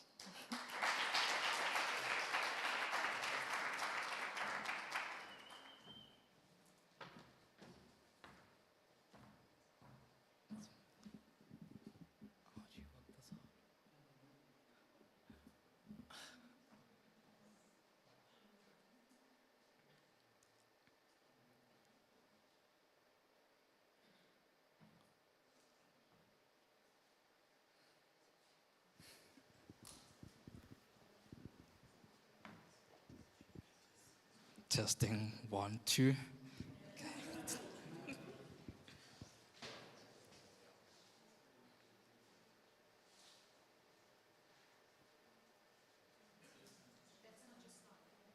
You'll tell me to start. Oh. Imagine a South African university student from an isolated village, attending lectures, collaborating with other peers across the country, and accessing resources at her fingertips. This isn't a dream. It's happening now, thanks to technology. But geographical isolation is not the only challenge technology can address. COVID-19, for instance, it forced our universities to shift to online learning overnight. But what did this mean for the students and lecturers? How are online learning platforms changing teaching and learning through time? My research dives deep into these questions, exploring how digital tools are transforming online learning in South African universities. By conducting semi-structured interviews with students and lecturers across multiple South African universities, I aim to uncover the real-world challenges these people are facing. From what I know thus far, 3 main challenges stand out. Digital divide. Students are struggling with poor internet connectivity or lack of devices. This even leaves some unable to fully participate in their education. Adaptability. Staying focused and motivated without face-to-face interaction is tough.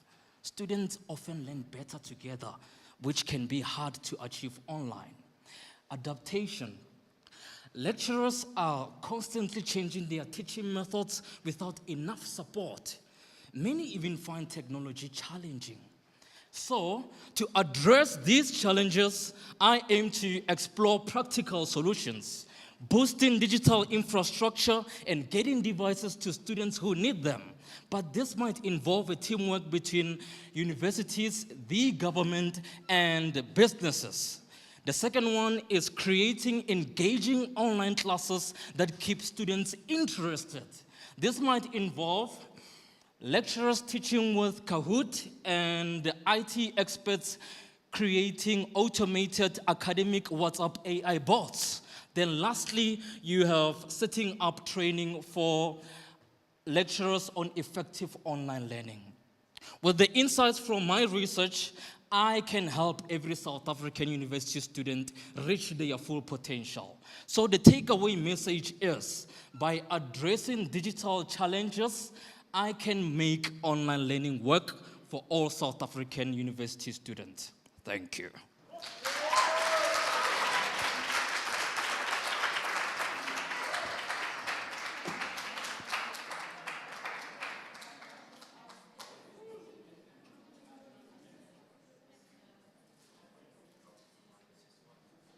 Deborah, thank you so much. A round of applause for Deborah.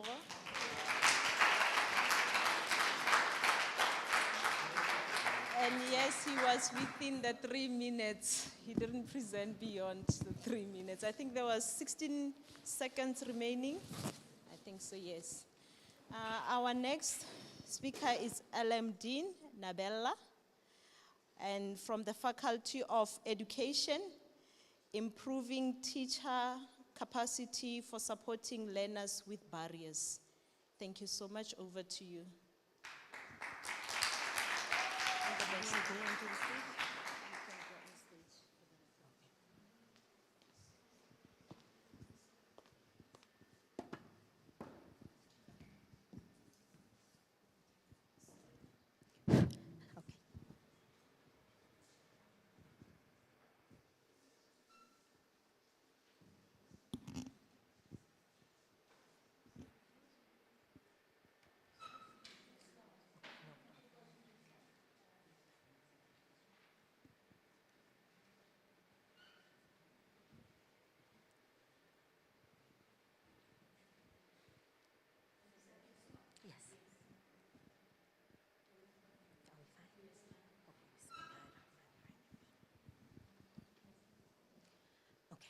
I want you to think back to your school days.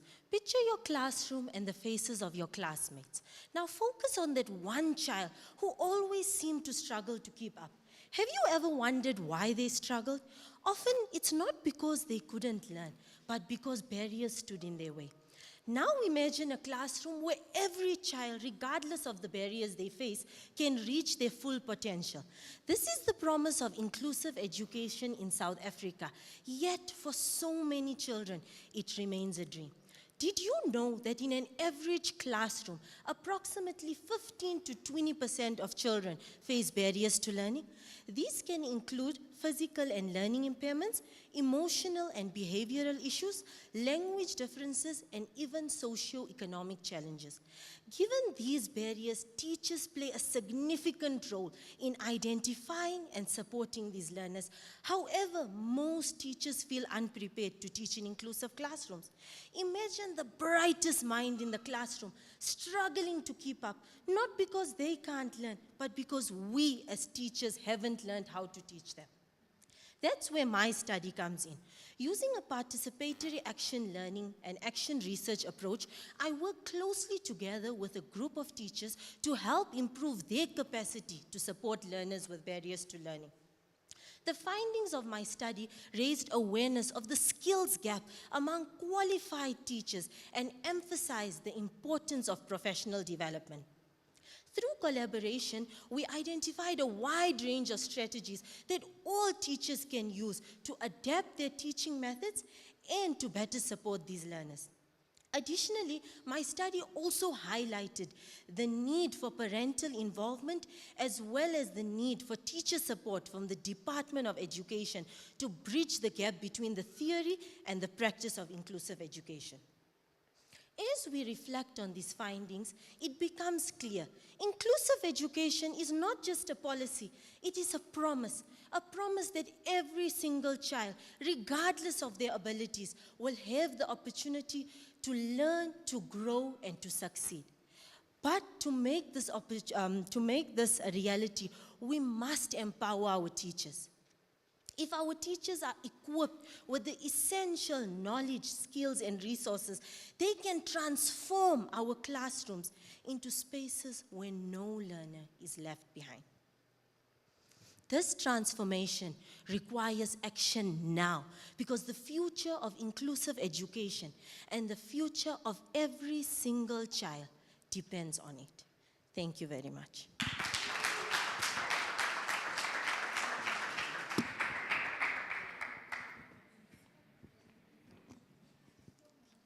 Thank you and well done. Thank you so much. And I think the next speaker is Masilu Tenolo from the Faculty of Natural and Agricultural Sciences. A first look at parasite communities in large-scale yellowfish from the Letaba River, South Africa, understanding historical parasitism. Am I right? Thank you. My hands don't really work, so I'm going to need... Thank you. Hold on for a second.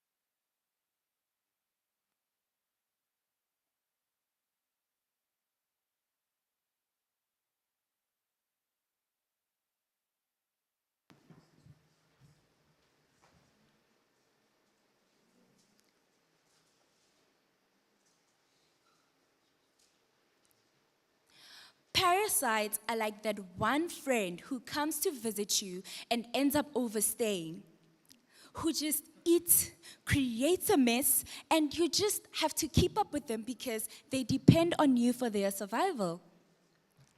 I am interested on parasite communities because they often go unnoticed despite their crucial roles in ecosystems such as being part of the food chain and indicators of the health and biodiversity of ecosystems. I want to understand how human activities impact parasite populations. Are we destroying the poor creatures or promoting even more parasite outbreaks. So, how can we determine if a parasite community has responded to human impacts and when did that happen? This leads us to a new field of study known as the historical ecology of parasitism. This discipline examines nature over time, mainly focusing on human-environment interactions. By comparing historical and present-day data, we can be able to determine the changes that have occurred in parasite communities over the years. Fish museums hold billions of biological samples with great scientific value. We have an exciting collection at the South African Institute of Aquatic Biodiversity in Makhanda, Eastern Cape. In this institution is the large-scale yellowfish, a common freshwater fish found in South African rivers with samples spanning 60 years. These samples are from the Letaba River, which flows through the Limpopo province and is affected by human activities like farming, irrigation, and pollution. The start of my project has involved looking at parasites from the large-scale yellowfish at the Letaba River to later be compared to fish museum parasites. After screening fish organs for parasites, I have discovered several previously unrecorded parasites specific to this fish. With this project, I hope to determine the differences in parasite groups over the years in relation to human development. The findings will enable us to better understand complex interactions between humans and the natural environment, highlighting the importance of protecting and conserving our ecosystems. Thank you.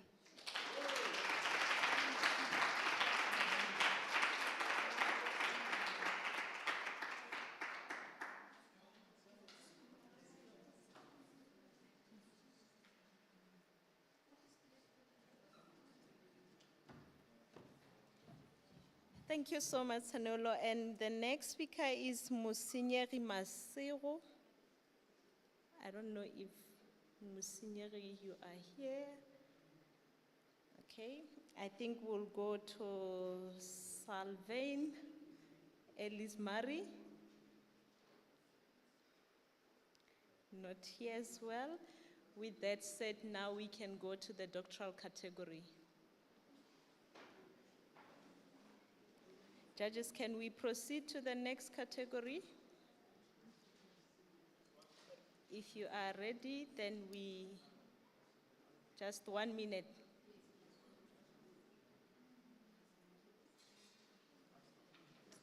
Thank you so much. With that said, our first category for doctoral category is Benson Mariki from the Faculty of Economic and Management Science.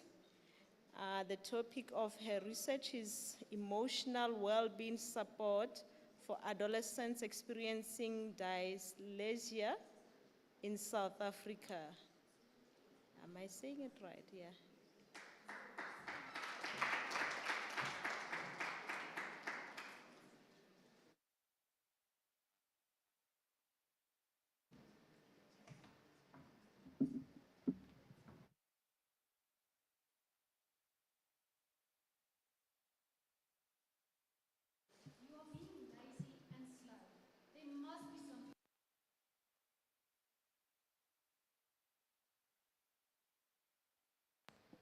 An adolescent will hear when they live with dyslexia, and this can have a devastating effect on their emotional well-being.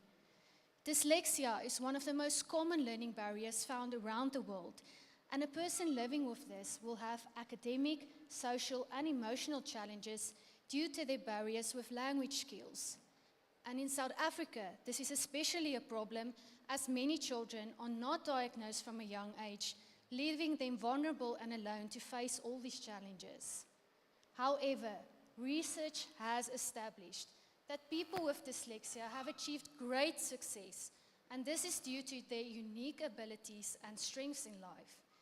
But they do need the support from important role players in their lives. And for adolescents, these are teachers and parents as they are present in their daily lives. With this goal in mind, I made use of a parlor design in my study, which meant I could form a group of teachers and parents.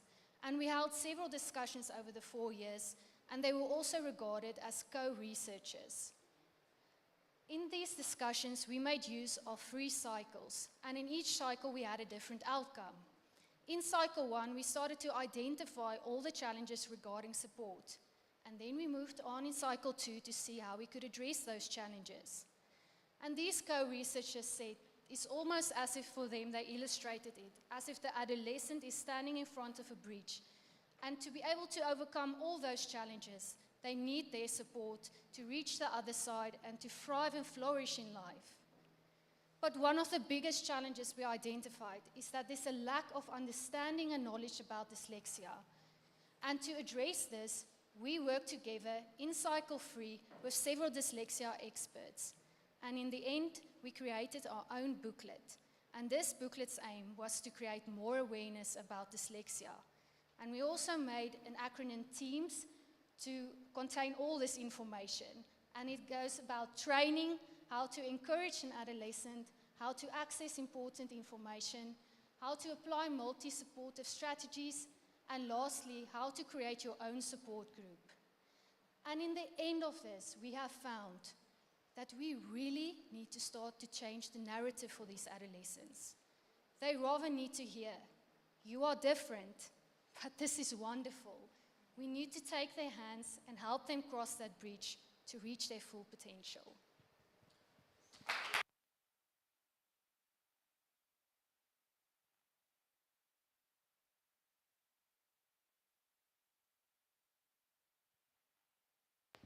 Thank you so much. I think I'm going to give this 1 minute to the judges before we can go to the next speaker. And I think that's Louise Dorothea from the Faculty of Education, studying the effect of cooperative, self-directed, blended learning on intrinsic motivation in a technical and vocational education and training college. And I think we may proceed with you. Yes, you can be on stage.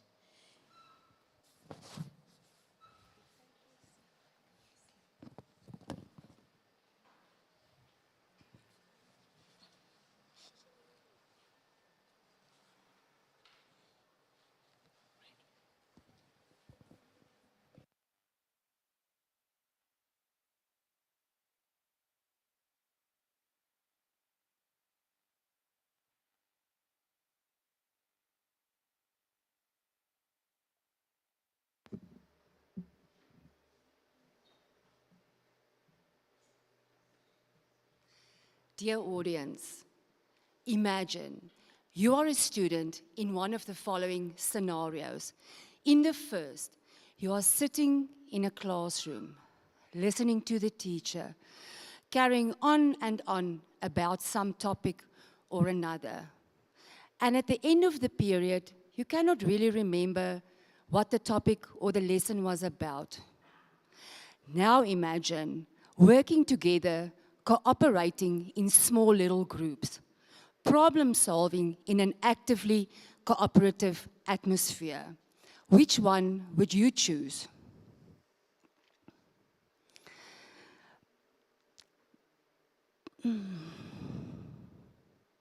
Blended learning has become an umbrella term for face-to-face and online learning. In a blended learning environment, the teacher becomes more of a facilitator that guides the learning process.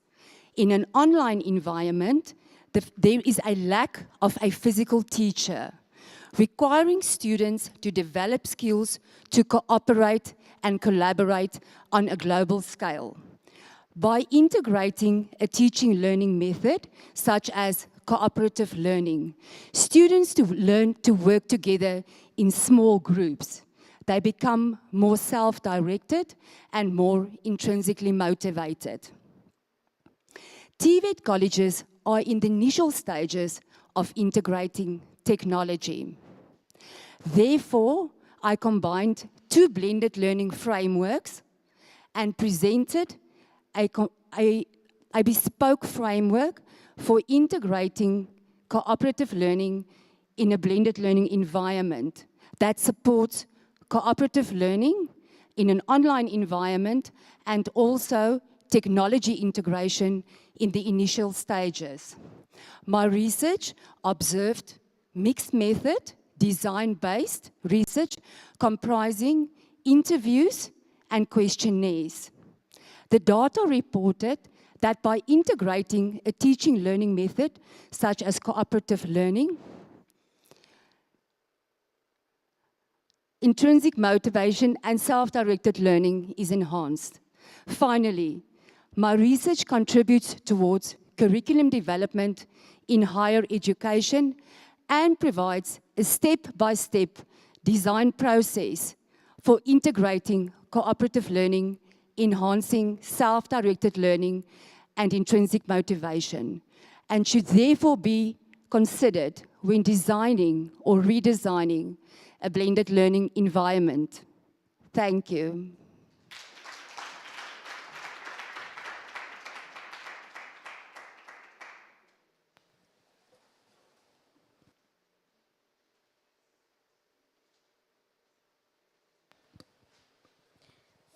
Thank you so much. I think now another 1 minute before we can go to Mutswelwane Debbie from the Faculty of Economic and Management Sciences, equipping women resources practitioners for a sustainable workforce.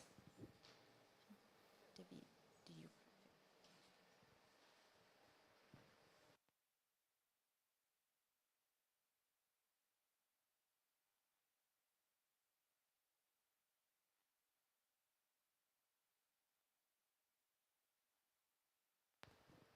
Hello, yes.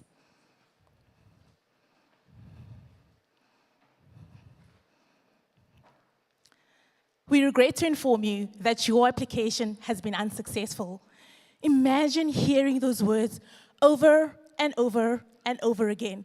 Well, that is the reality of most graduates in South Africa today. The graduate unemployment rate in South Africa sits at 11.8%, while the South African unemployment rate sits at 33.5%. In the ideal world, those numbers should be declining. However, that is not the case. They are moving in the opposite direction. And we found that literature also reveals that they struggle to find graduates that are matching and fitting to the organization. Employers and organizations also state a dissatisfaction amongst the quality of graduates and a mismatch between the competencies that graduates bring to industry and the competencies that are required from graduates. While in addressing all these challenges, my study focuses on developing a short learning program to enhance the competencies of HR practitioners in South Africa. And how was that done? That was done through employing a qualitative survey that was completed by HR managers who, just for us to determine the competencies that are required from industry. The findings reveal that there are 15 competencies that HR graduates require to have and to be competent in. These 15 competencies were then translated into 15 courses that form a whole short learning program. The short learning program was developed in collaboration with curriculum developers. And examples of the courses presented in the short learning program includes courses such as workforce planning, strategic human resource management, and business acumen. Essentially, the purpose of this course is to bridge a competency gap, to increase employability, but also to align our graduate with industry requirements. And I can promise you, this is more than just about competencies, the whole SLP as well as the study. It's about building and investing in the future workforce today. And And that is why I have decided to partner with the National Development Plan 2030 strategy that focuses to establish the economic and social development, but also to ensure that it fosters employability in South Africa. I dream as a South African, and I hope with many of you as well, to see a South Africa where unemployment becomes less of an issue, where we see our graduates getting jobs and being sustainable and flourishing, but also making an impact. What is your dream for South Africa, and what are you doing about it? Thank you very much.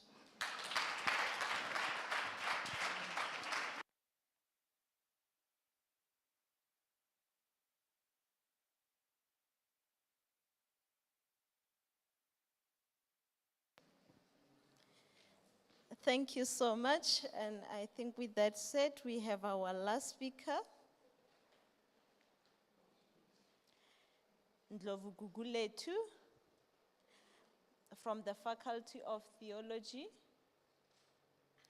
And there has been changes with the title, Experiences of Premarital Counseling Among African Christians in South Africa, a practical theological study. Yes, am I right? Thank you so much. Do you prefer that? Yes.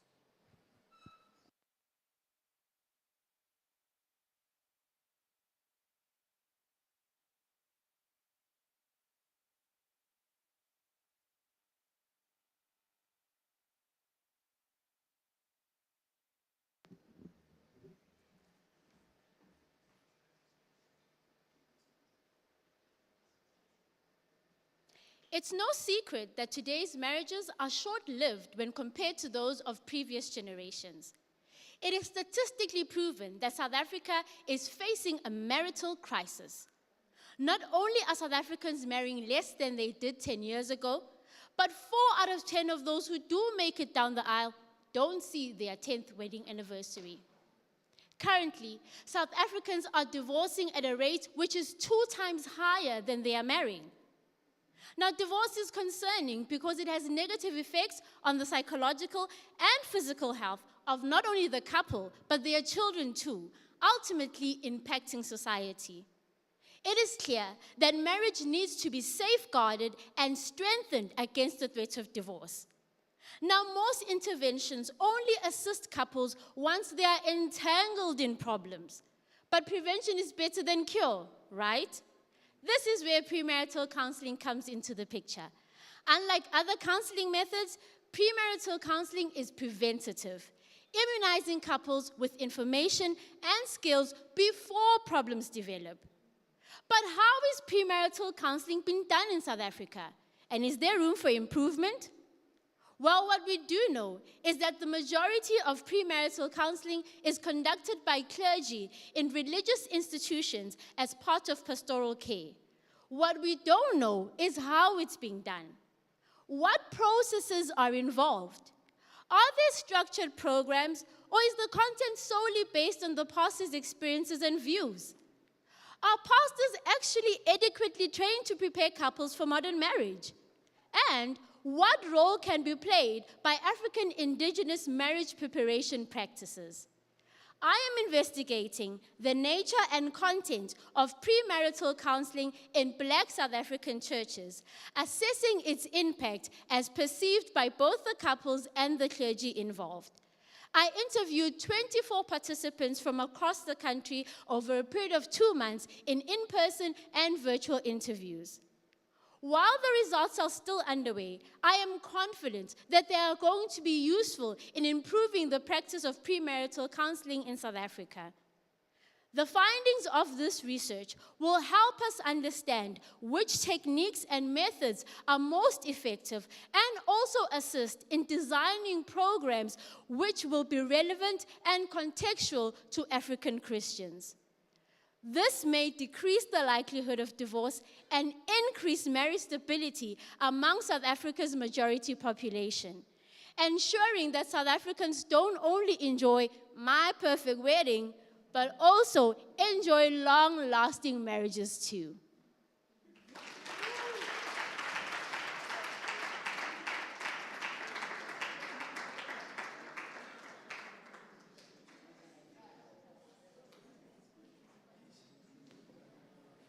Thank you so much. That was our last presenter. And I agree, we enjoy long-lasting marriages, not our perfect wedding and all the dining that goes with the wedding. And I can say all our presenters were within 3 minutes. A round of applause for all of them. Well done, well done. I was sitting there with Dorette crossing fingers. I think it was with Tanulo. At some moment, I was like 1 second, 2 seconds to go. But well done to all of you. And thank you. With that said, we're going to give our judges extra 5 minutes to wrap up their judging, and then we break for lunch. Thank you so much. And then after lunch, we are back here. It's winners, and as Aus Duxi says, Mula money time as well. Thank you.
and then we go to the 3MT competition winners as well.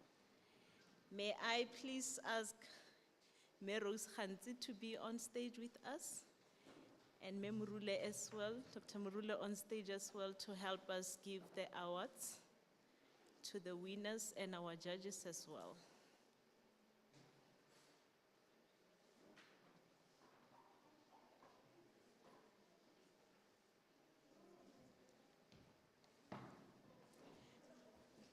Should I be on this side?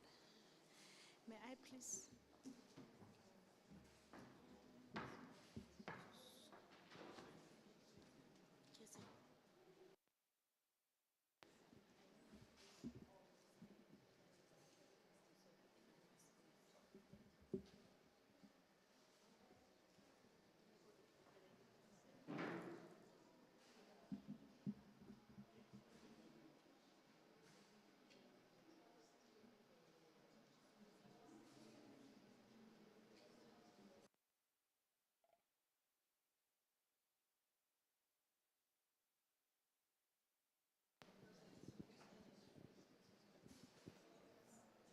Hello.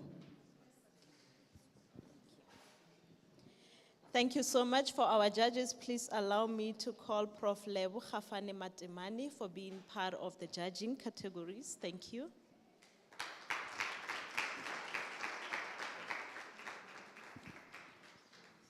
Thank you,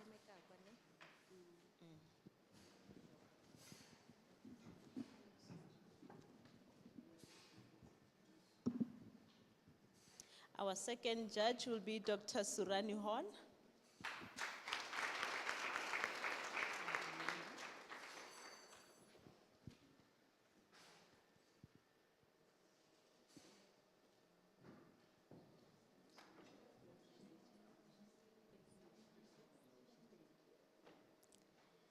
Then we have Dr. Shanta Naidu.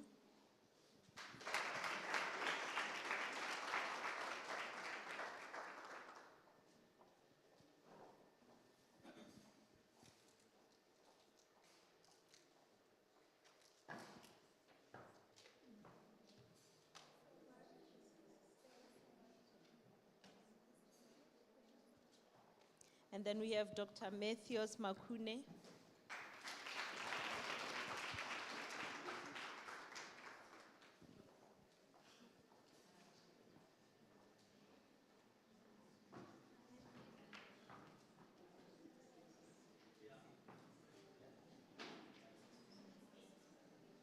And then we have Prof. Omolula Fayemi.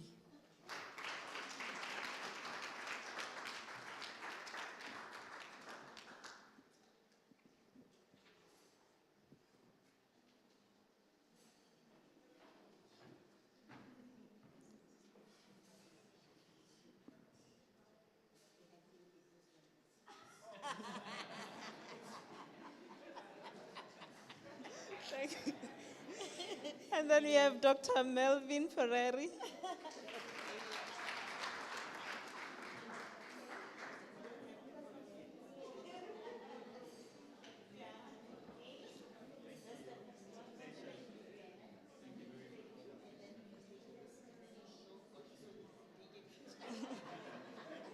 And then we have Dr. Naledi Ralieli.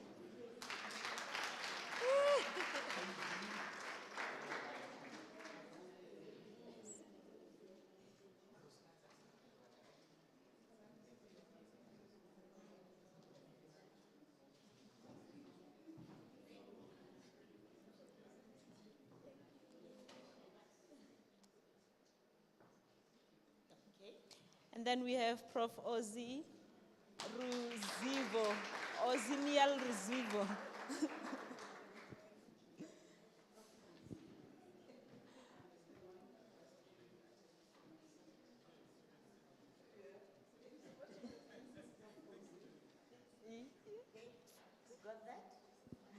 Thank you so much to our judges. A round of applause for all of them. So for the second category, I think we will also be giving the gifts to our winners. Meduxi, please give me an indication if you are ready for the poster competition.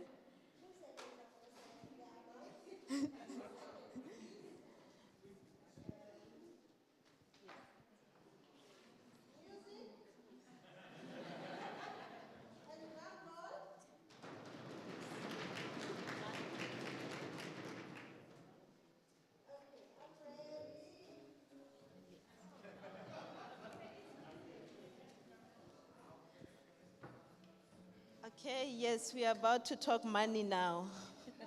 So she was fixing money now, like all the numbers that needs to be here.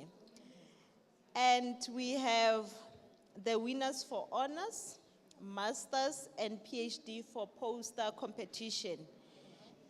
And I think I'm going to call the winner and then the category and what is the prize there as well. So for honors, we had only one honors. Drum roll first.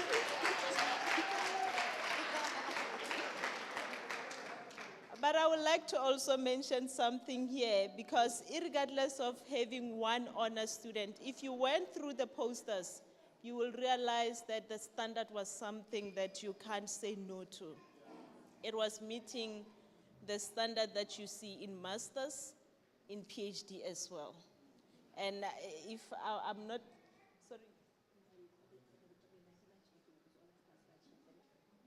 So they are borrowing us check, that's what they are saying. They will borrow us money to give and then we'll repay them. For the honor student, we have Diego Chweni. And for this category, the price is 4,000 rand.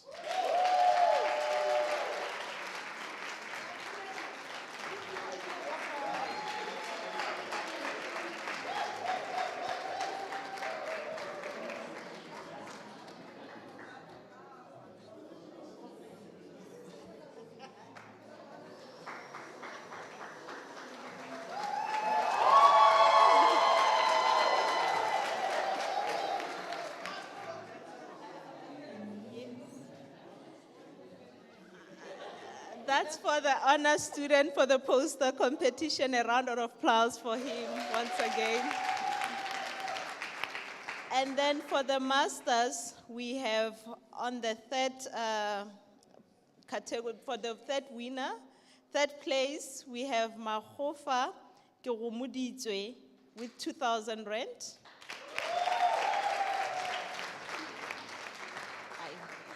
And then in absentia, I think we'll continue to the second winner, who's Malivadi Kirotepile with 4,000 rand.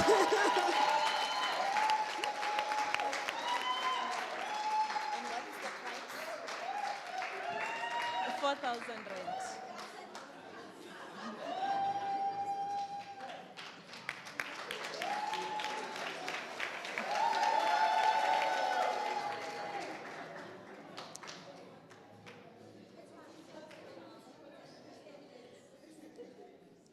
A round of applause for her once again.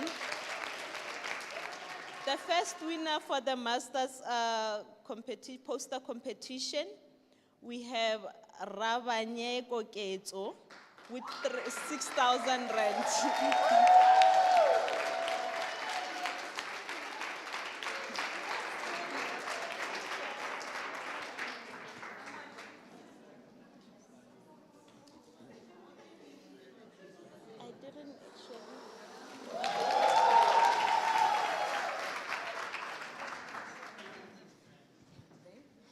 Thank you so much. Then we are going to the PhDs category now. A round of applause for all the master's winners and honors. On the third place, and the prize is 8,000 rand, we have Kok Eddie. I'm making 8,000.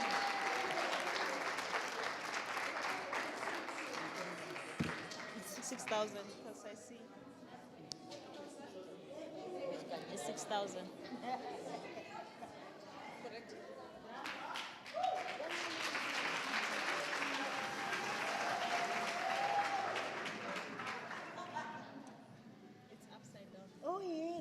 Sorry.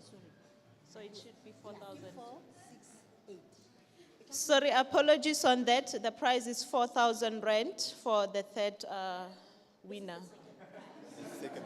It's the second prize. No, it's not. Should be, it's the wrong boat.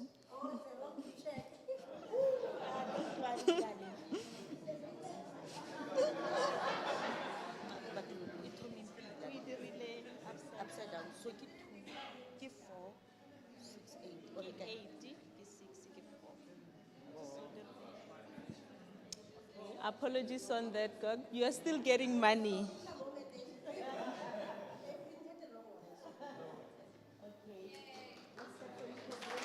Thank you.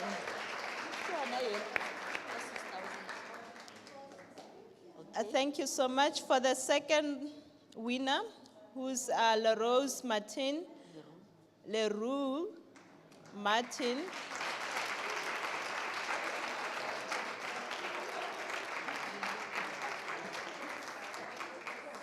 And the price there is 6,000 rand.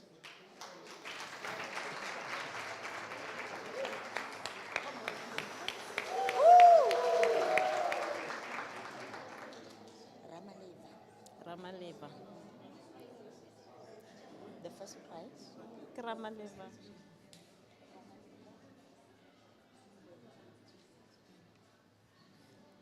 The first prize for the PhD poster competition goes to Ramaleva Tumbizo, which is 8,000 rand.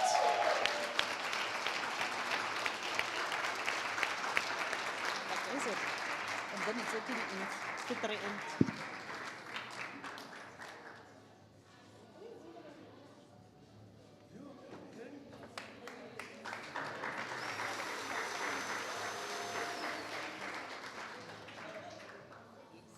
A round of applause for all our poster competition winners.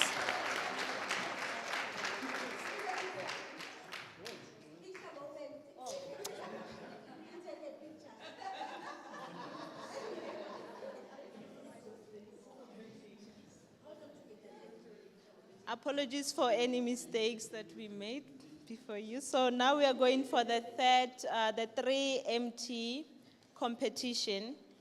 And we have two categories, being the master's and the doctoral category. Let me just make sure that they have the correct check in place. Are we good to go? Thank you so much. For the master's category, on the third place, we have Dipalitebo with 4,000 rand.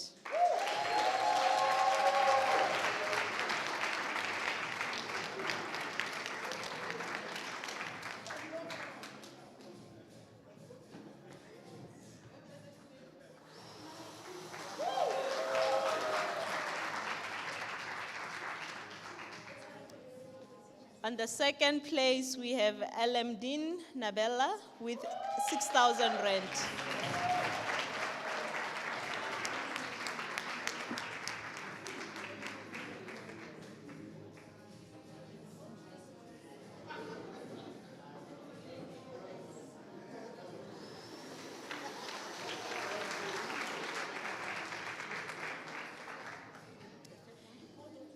The winner for the 2024 3MT Masters category for the NWU, it's okay, we need to just drum roll first.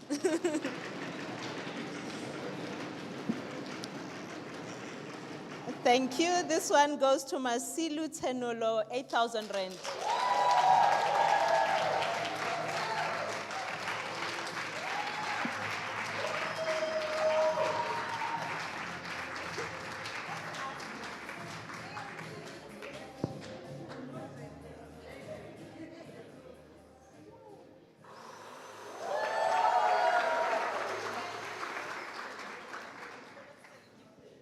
Congratulations to our Masters winners for the 3MT competition. Now we are going to the doctoral category.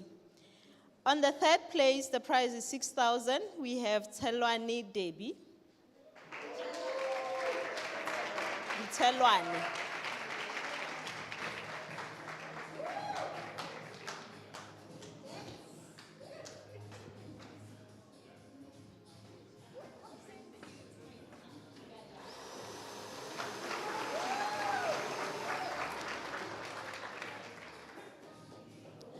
On the second place, we have Benson Mariki with 8,000 rand.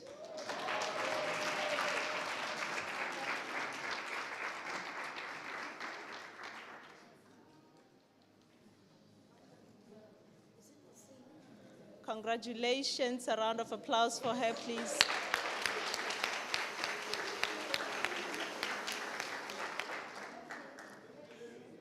The winner for the 3MT doctoral category is Ndlovu Guguletu with 10,000 rand.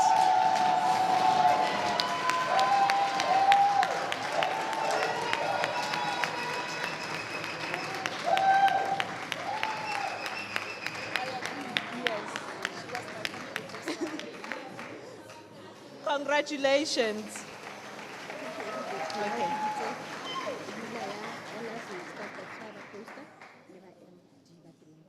A round of applause for all our winners and congratulations.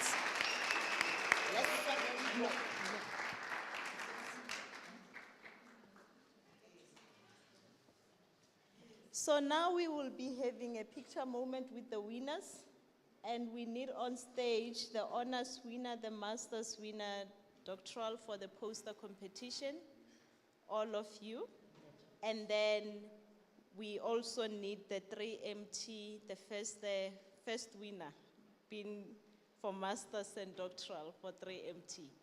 So if you are now carrying 8,000 from the masters for 3MT, 10,000 from the doctoral, and then we also need, the 8,000 for the PhD poster competition, including the one for the masters who actually I think is Koketo.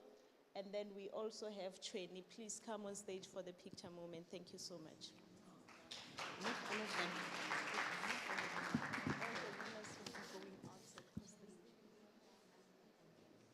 Yes, and can we also please ask Dr. Shell to be on stage and Ausduxi for picture moment? And everyone will also be going outside to take a picture. All the participants, we have certificates for you. Before you leave, please go to the table at the back to fetch your certificate, including the poster. For now, we'll take the pictures with the winners. And then from there, before we go for the pictures outside, we'll actually ask Meros to do the vote of thanks. But for now, let's take a picture with all the winners and then we'll take it from there.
Sorry, ladies and gentlemen, we'll have Mekhanti to actually give us a vote of thanks and then we'll take a picture afterwards. Thank you.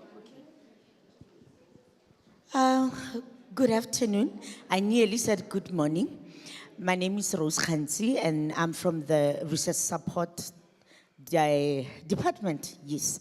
I would like to say thank you very much for joining us today, but I would definitely like to thank our judges for participating, for taking your time to being with us today.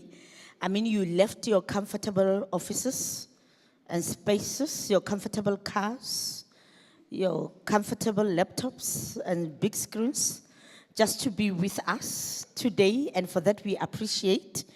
You are doing a good job, and sometimes professors do not really like to be within people like us. But we thank you for doing this beautiful job. We appreciate. Thank you very much. And for the organizers, CTL, thank you for the money. If it wasn't for you, we wouldn't have had this successful. And thank you for paying for almost everything that we enjoyed and endured today. So to CTL, we'd like to continue with you for the next coming 115 years. Research support, thank you again for organizing. By the way, this is only for higher degree support. We are plus or minus 26 or 27 in the whole RSD department. So this was just for higher degrees. So thank you guys for coming along and working so hard, spending sleepless nights. I would like to say thank you for all that you have done. And lastly, for all the participants, if you didn't get anything, please do not be discouraged. This is the first step. At least you had an idea of what needs to be done next year. Make sure that you encourage others to enter these competitions, because at least we see where we are going, and maybe by next year, we will have a bigger event, more than this one. So let's have a round of applause for each and every person who has participated. And to all the winners, I'll give you my office number. I need 10%. I'm joking. Congratulations, and make use of that amount of money to further your studies in research. So let's clap hands for ourselves for being part of this auspicious event. Thank you very much. And as you are going outside, please do not forget to take a picture, because we need this moment to be on NWU News. Thank you very much. Enjoy your day. Dr. Maphala. Oh, I nearly forgot to thank her. Now, here's the story. I'm not going to be long. I have to go to the Bill Gates Foundation meeting. She didn't want to come up. I said to her, you know what? If you are not starting, you won't know if you can do this or not. It's for the first time that she actually became an MC. So let's give a round of applause to her. She was trembling for the past 2 days, but she did well. So thank you, Dali, for doing this. And you did well. Don't you ever look down on yourself to say, I can't do this. So thank you. And even next time, you will be our RSD MC. Ne? Okay, so let's give a round of applause again for her. Thank you so much, Merose. Please come back with money from that Bill Gates meeting you are attending. Colleagues, ladies and gentlemen, our judges, those who are actually joining this competition for the first time, those who are not here for the first time, thank you so much for making time. And once again, thank you for bearing with me and all the mistakes that we might have made.